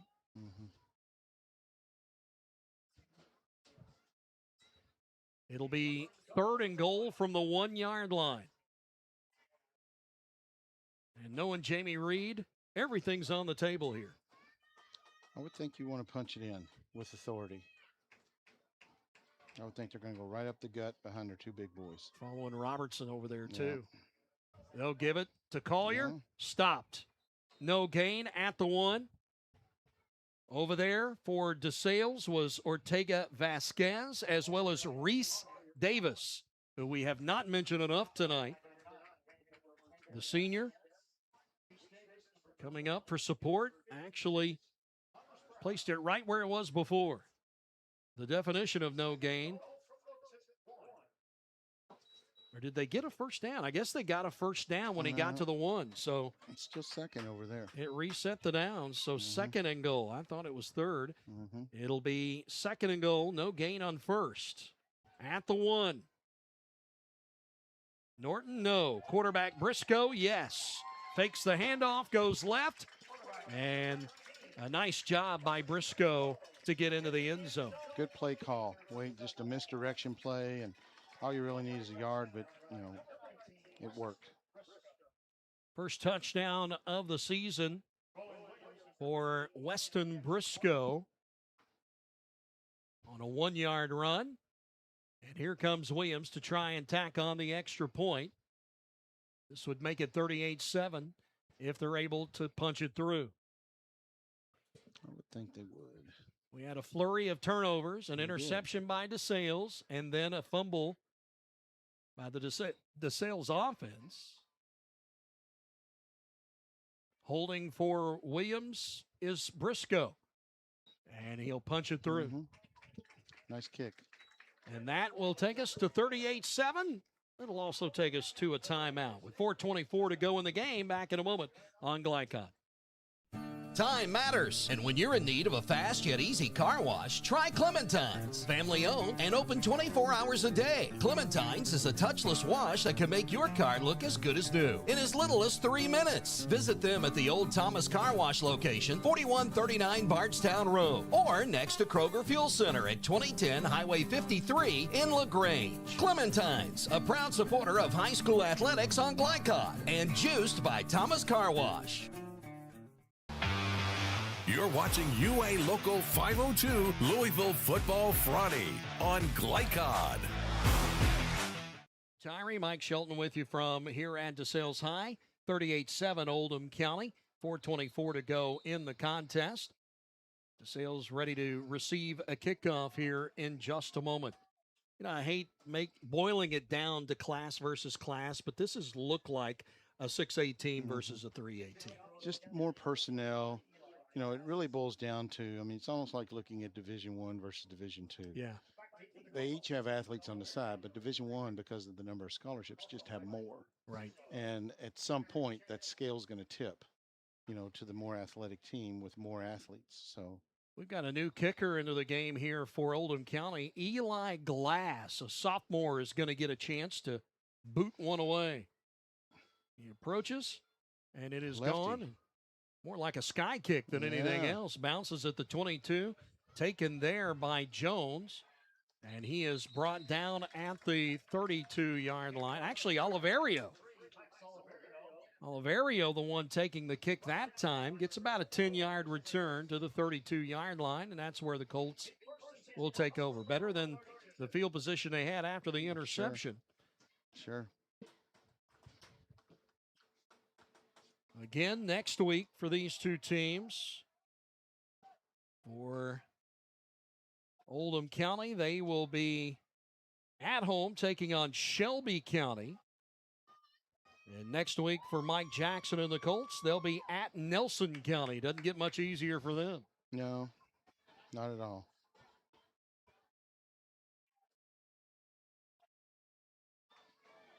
Immediately following the game, stay with us as we'll check the ticker scoreboard, see what other games, what's happening there across the state of Kentucky on opening night in high school football. Nice little move by the quarterback that time in Embry, able to give it to the last man through, and Reese Davis, and Davis able to pick up about 5. Yep, make it 4 to the 36-yard line. But that started with the pitch look to the right side, and then the last man through underneath is Davis. And I thought that the quarterback, Embry, hid the football fairly well. He did. It was a nice misdirection, and obviously everybody collapsed right, came back left, found a seam. Nice little run. Embry started the game at quarterback. They went to Noah Cross, and then they went to Silas Jones. Back now to Embry. 2nd and 6. Underneath, able to leave the football for Chase. Turns up. Positive yards. Pulled down by the jersey. Helmet flies off. Close to a first down. He's going to get to the 42, which is right where the stick was. It looks like they're going to make him a little bit shy. Going to be 3rd and inches. No, they're giving it to him. Oh, you're right. Sticks are moving. Generous, maybe. David Seward. Definitely generous. 3 minutes to go. He just wants to keep the clock rolling. Mike, it's been fun. I wish we had a We'll better do it game, again. but I know. absolutely. We'll do it again. I enjoy it. Absolutely. So 1st and 10 now from the 42. Embry looks over the defense, wipes the hands. Little pump, and now down the field, and it's incomplete. Stretched, Almost picked off by Peyton Knight. Needed some of that Lester Hayes stickum, and he had it. Knight, a junior, listed at 6 foot 155. Hayes used to have that stuff dripping off his hands. I mean, it was just nasty. It was unbelievable. Ronnie Lott, another one that used to do that. Oh, my gosh. Bless their hearts. That's all you can say. They couldn't say a word, man. They could intercept a football. I heard a story that Hayes went over to pick up a teammate's helmet, and he tried to hand it to him, and it wouldn't come off his hands. I was watching Madden one time. 2nd and 10 now after the incompletion. Embry. Pump fake, hip fake. Caught in the middle of the field, right at the line of scrimmage, though. Yep. Not much there for Ortega Vasquez. I tell you, I like Ortega Vasquez, and what he has looked like, Mike, has been kind of a relief valve underneath tonight for the quarterbacks. A lot like your time in the NFL, your undersized slot guy that you can release the ball to, and he gets you 6 or 7 yards, or that first down or something of that nature. You're right. He definitely is a tool that they need to take advantage of.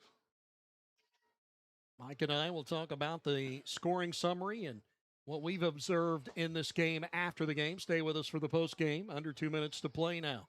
3rd and 10 coming up for the Colts. Oliverio in the backfield behind Emery. Going to throw. Pump fake to the middle. Now rolling right, going to throw. Got behind the defense and not caught. It was incomplete. Mason Corbett, a wide receiver, sophomore. He got behind the defense, but the ball underthrown as Embry was on the run. Yeah, it was up, but it was on the right side. If you're going to throw a ball back deep, shoulder, and also you want your sideline to be your out-of-bounds defender, right? So, in other words, the only person that can intercept is the defender. So, anyway, it wasn't well placed, but it was a well-thrown ball, just, from a non-interception standpoint. Wide out for DeSales in there right now. A.J. Sims wide out to the left, a freshman getting some playing time here at the end of this one. And movement across the line that time by one of the replacement defensive linemen for Oldham County. Is stepping across was Colson Stevens. So the 5 yards will give DeSales a 4th and 5 instead of a 4th and 10. Little bit more manageable here at the 47-yard line. Still on their side of the field.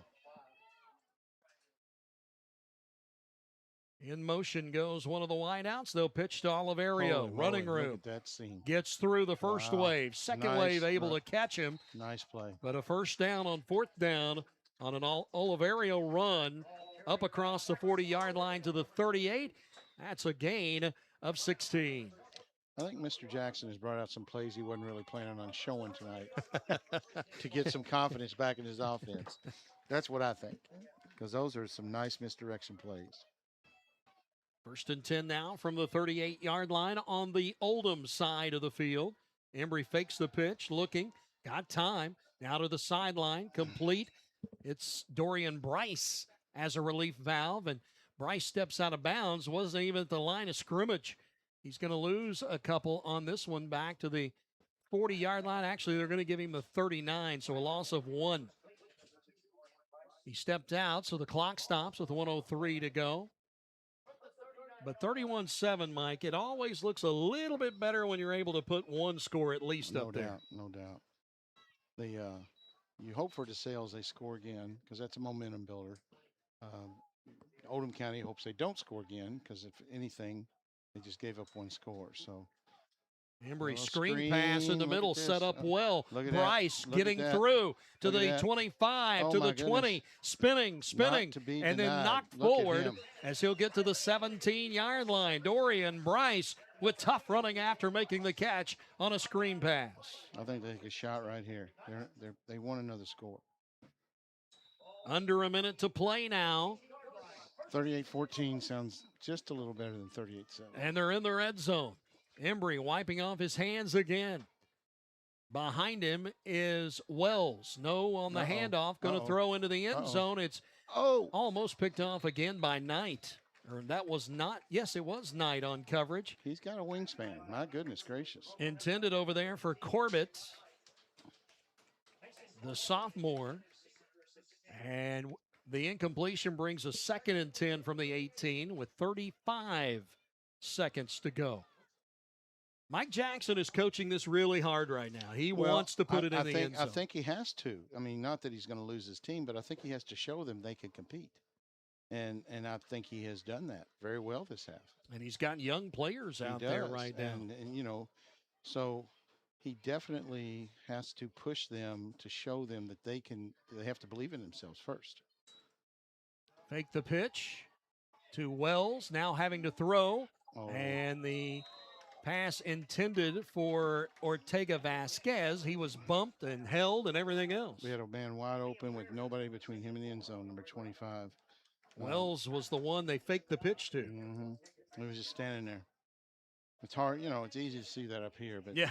but that's where it was. If he had just looked back over, because all the trouble was up to the right, but back to our left, he was wide open. 3rd and 10 from the 18. Now under a half minute to go in this one. We have certainly enjoyed you being along with us here on the opening night of high school football in the state of Kentucky. Again, we'll check the scores of other games at the end of this one. Pass in the middle, incomplete. They had him. Incomplete, intended for A.J. Sims, the freshman. He had found the little cushion underneath the linebacker, or over the linebackers, but underneath the safeties. A wide receiver coach I'm not, but I can tell you when you run a route, you run with your hands close together. That's the key. And when you do that, it's a lot easier to get them both up and catch the ball. I would have taken you for a wide receiver. Oh, there's no question. You know, there's me and you both, brother. 5'10", you know. Me and you both. 220 in college, wide receiver that ran a 5'1". Here we go. Look at this. Dietz is going to come on and try a field goal of 35 yards. Here we go. Try to get double digits on the board one way or the other. Dietz puts the kick up. It's good. And it is good. A 35-yard field goal for Dietz. That's momentum right there, guys. That is momentum. And that'll get your kicker excited. The senior, 5'10", 178-pounder, knocks one through from 35 yards away. It wouldn't shock me if he was running a 2-minute drill there, just trying to show the kids up tempo, up pace. Let's push them. Let's do something here. That was a nice series. 23 seconds left. Last year it was 41-21 at Oldham County. This year looks like the final, unless something weird happens, will be 38-10. But you got to think 38 of those points, there were at least 14, if not 17. You had 2 safeties and at least a touchdown. So that's 11. Yep. And then probably another something in there. So, I mean, you know. Turnovers have played a part. In the first half. Special teams have played a part. Special teams, you know, you just can't. If you're a 3A school, you cannot give a 6A school short fields. Right. You just can't do it. Well, nobody can do that, period. I don't care if you're a single A school going against a triple A school. You just, either way, you can't give a short field. A lot of clean jerseys out there on the field right now as we go down the benches. Hey, we're playing Staying Alive. PA announcer here at DeSales just told me they're playing Staying Alive on the loudspeaker. Yeah. 23 seconds left, down 38-10. Dietz is going to kick it away. I was wanting to look just to see if Dietz had how many field goals he had last year. Sky kick to the sideline goes out of bounds at the 31. But Dietz, 30 out of 30 on point after attempts last season. 2 out of 4 from field goal long range. was 50. Did it say 50 for the long? Percentage. Oh, 50%. Doesn't tell us the long. length. I was going to say a 50-yard field goal in high school is legit. 30 out of 30. That's a young man that could make the next level as a kicker. I would think if so. You're that accurate. I would think so. Out of bounds with the kick. No time going off the clock.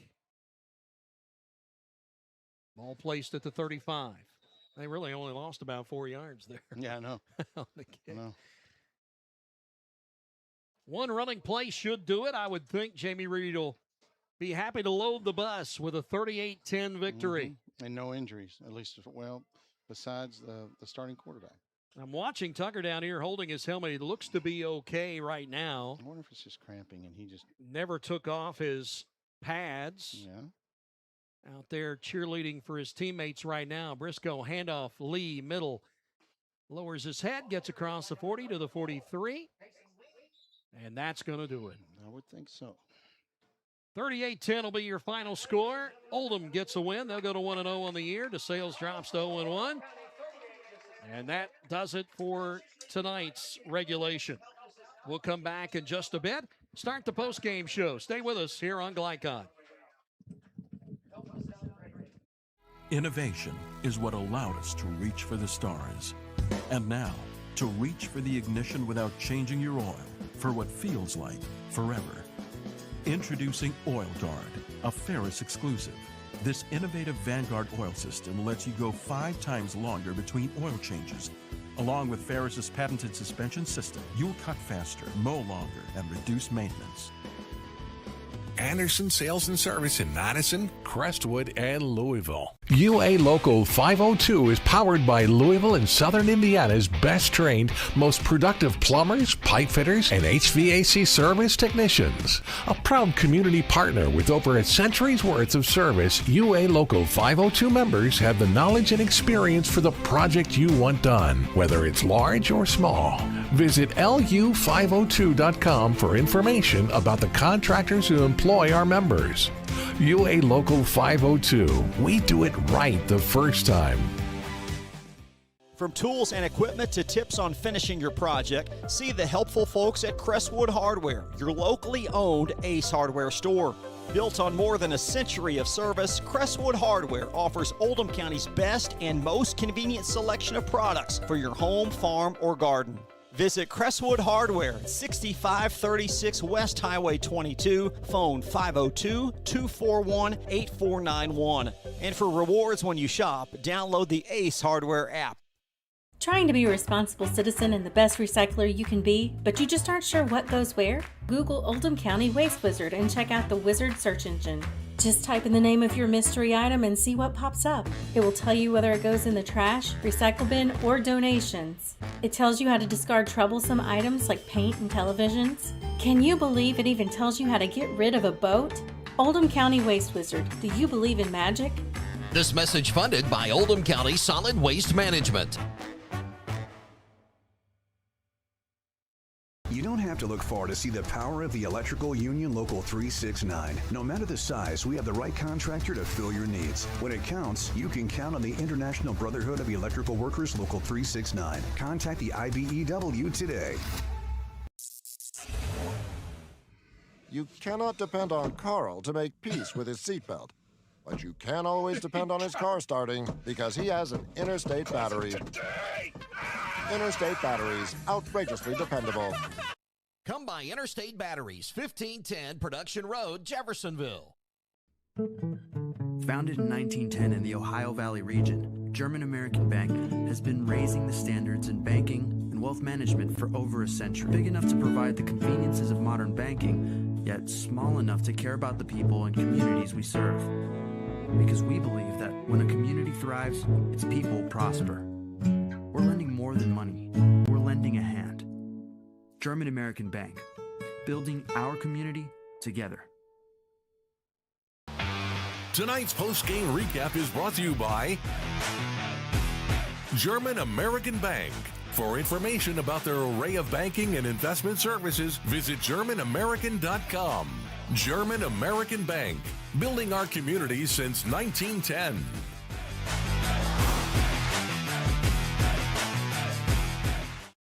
Jim Tyree, Mike Shelton back here at Paul B. Cox Stadium. DeSales High School. Oldham County takes it to the Colts tonight. Final score 38-10.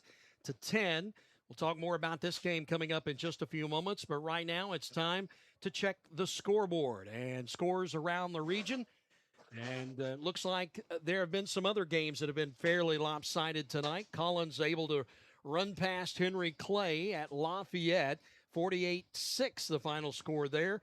Mail had no problems, 35-0. You had kids that played at Mail. I did.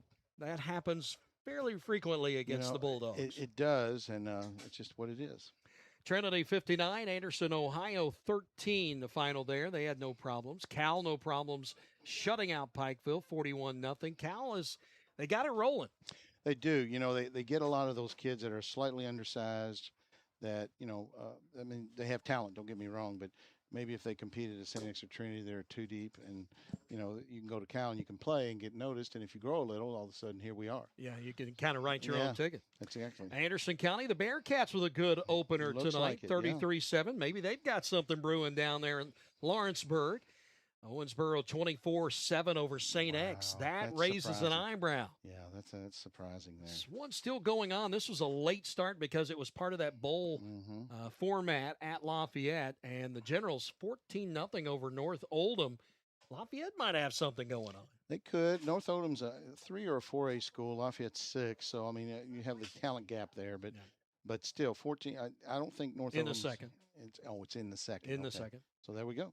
Yep, there's your scoreboard, and we'll come back in just a moment and wrap up our summary from this one here at DeSales. 38-10, your final score. The Colts fall to the Colonels of Oldham County. Back in a moment on Glycod.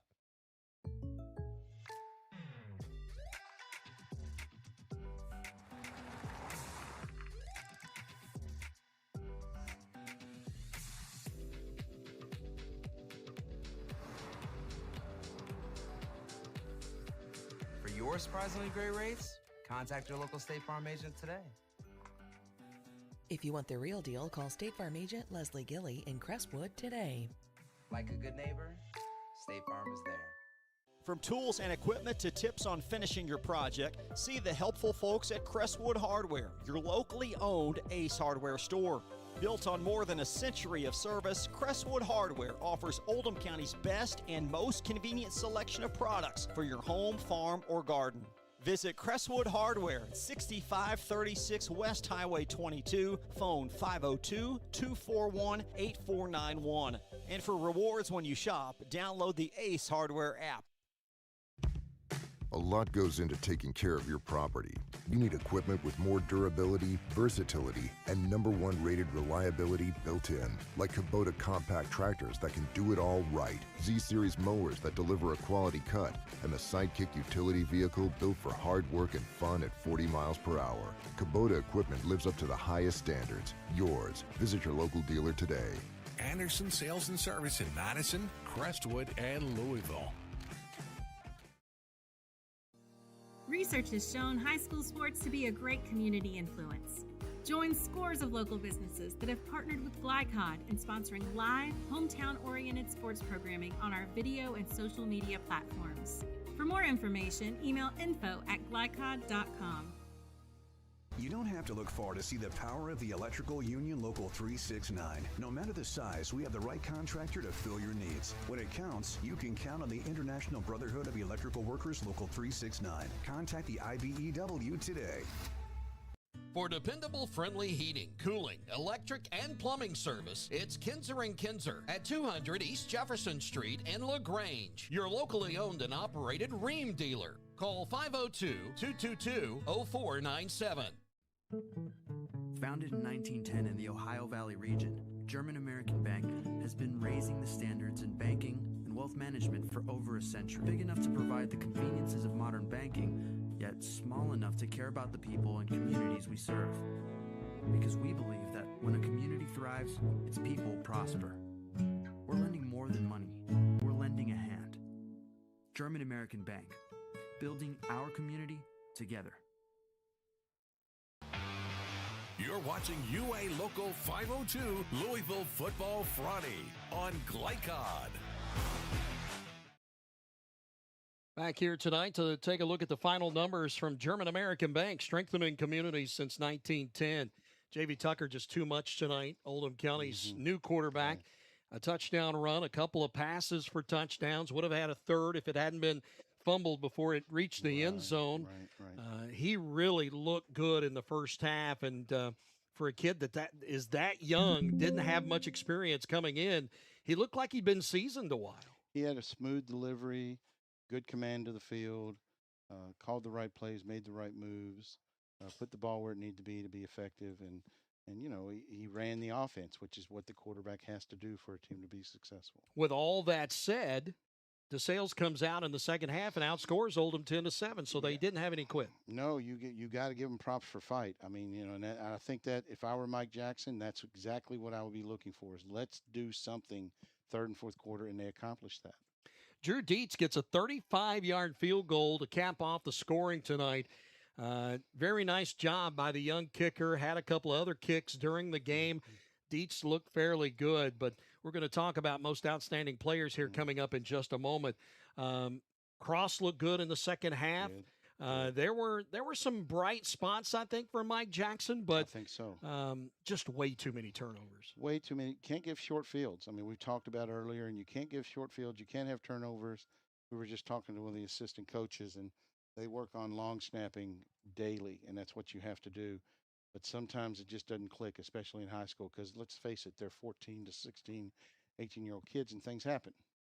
We will end things in just a moment as we talk about the most outstanding players and give you the upcoming schedule for this after the first week, opening week in Kentucky high school football. That's coming up next on Glycod.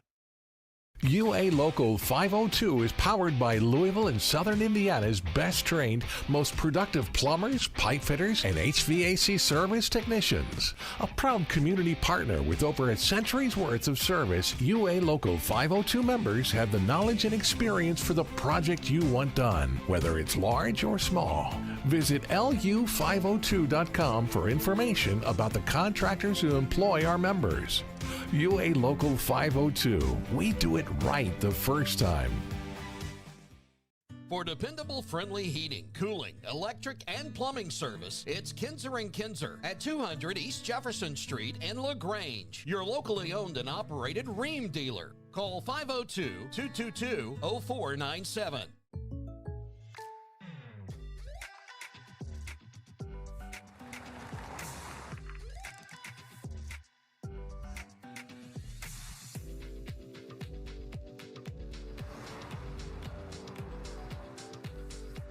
For your surprisingly great rates, contact your local State Farm agent today. If you want the real deal, call State Farm agent Leslie Gilly in Crestwood today. Like a good neighbor, State Farm is there.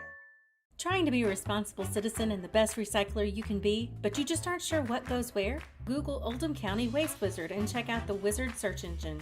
Just type in the name of your mystery item and see what pops up. It will tell you whether it goes in the trash, recycle bin, or donations. It tells you how to discard troublesome items like paint and televisions. Can you believe it even tells you how to get rid of a boat? Oldham County Waste Wizard, do you believe in magic? This message funded by Oldham County Solid Waste Management. LaGrange Service Center is a professional automotive service center that aims to provide the highest level of customer satisfaction. Their team is dedicated to performing honest and ethical work. Their experienced technicians make affordably priced immediate and scheduled repairs. Plus, they offer 24-hour emergency roadside assistance and much more. Located at 409 West Jefferson Street, or call 502-222-1673. LaGrange Service Center.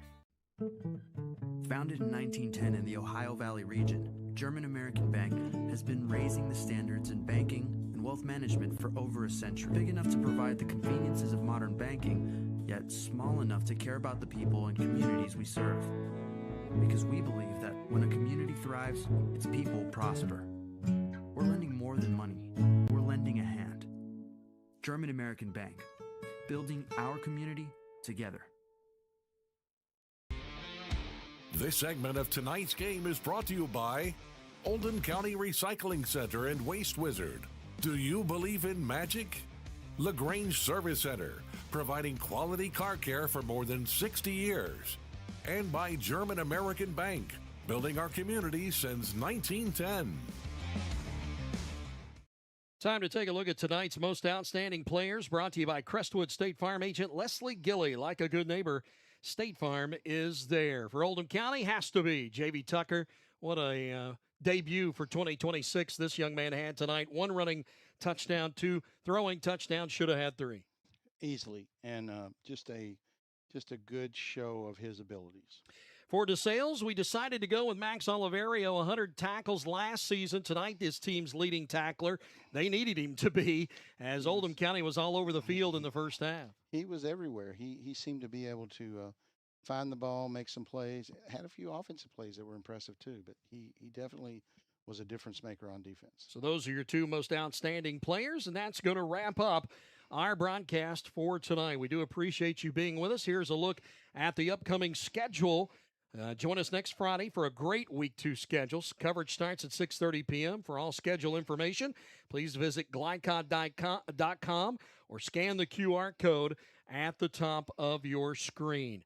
My buddy Mike Shelton, it was good to work with you tonight. Absolutely. First time we've been able to be in the booth together. My name is Jim Tyree. For our producer, who is Kevin Maldonado, for our camera, and I apologize, I didn't get the name of our camera guy tonight, but he did a fantastic job for us. That'll do it for our broadcast. We leave you one last time with the final score from here at DeSales High School.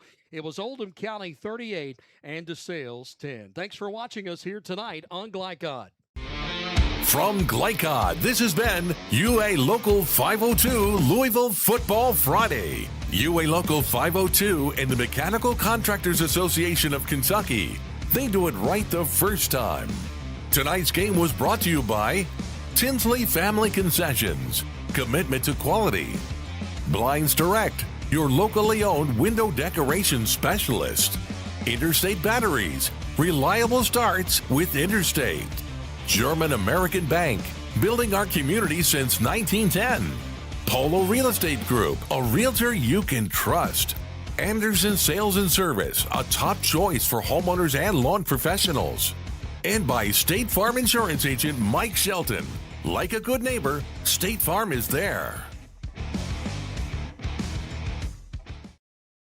Visit glycod.com and follow us on social media for information about upcoming broadcasts and other high school sports content. Thank you for watching.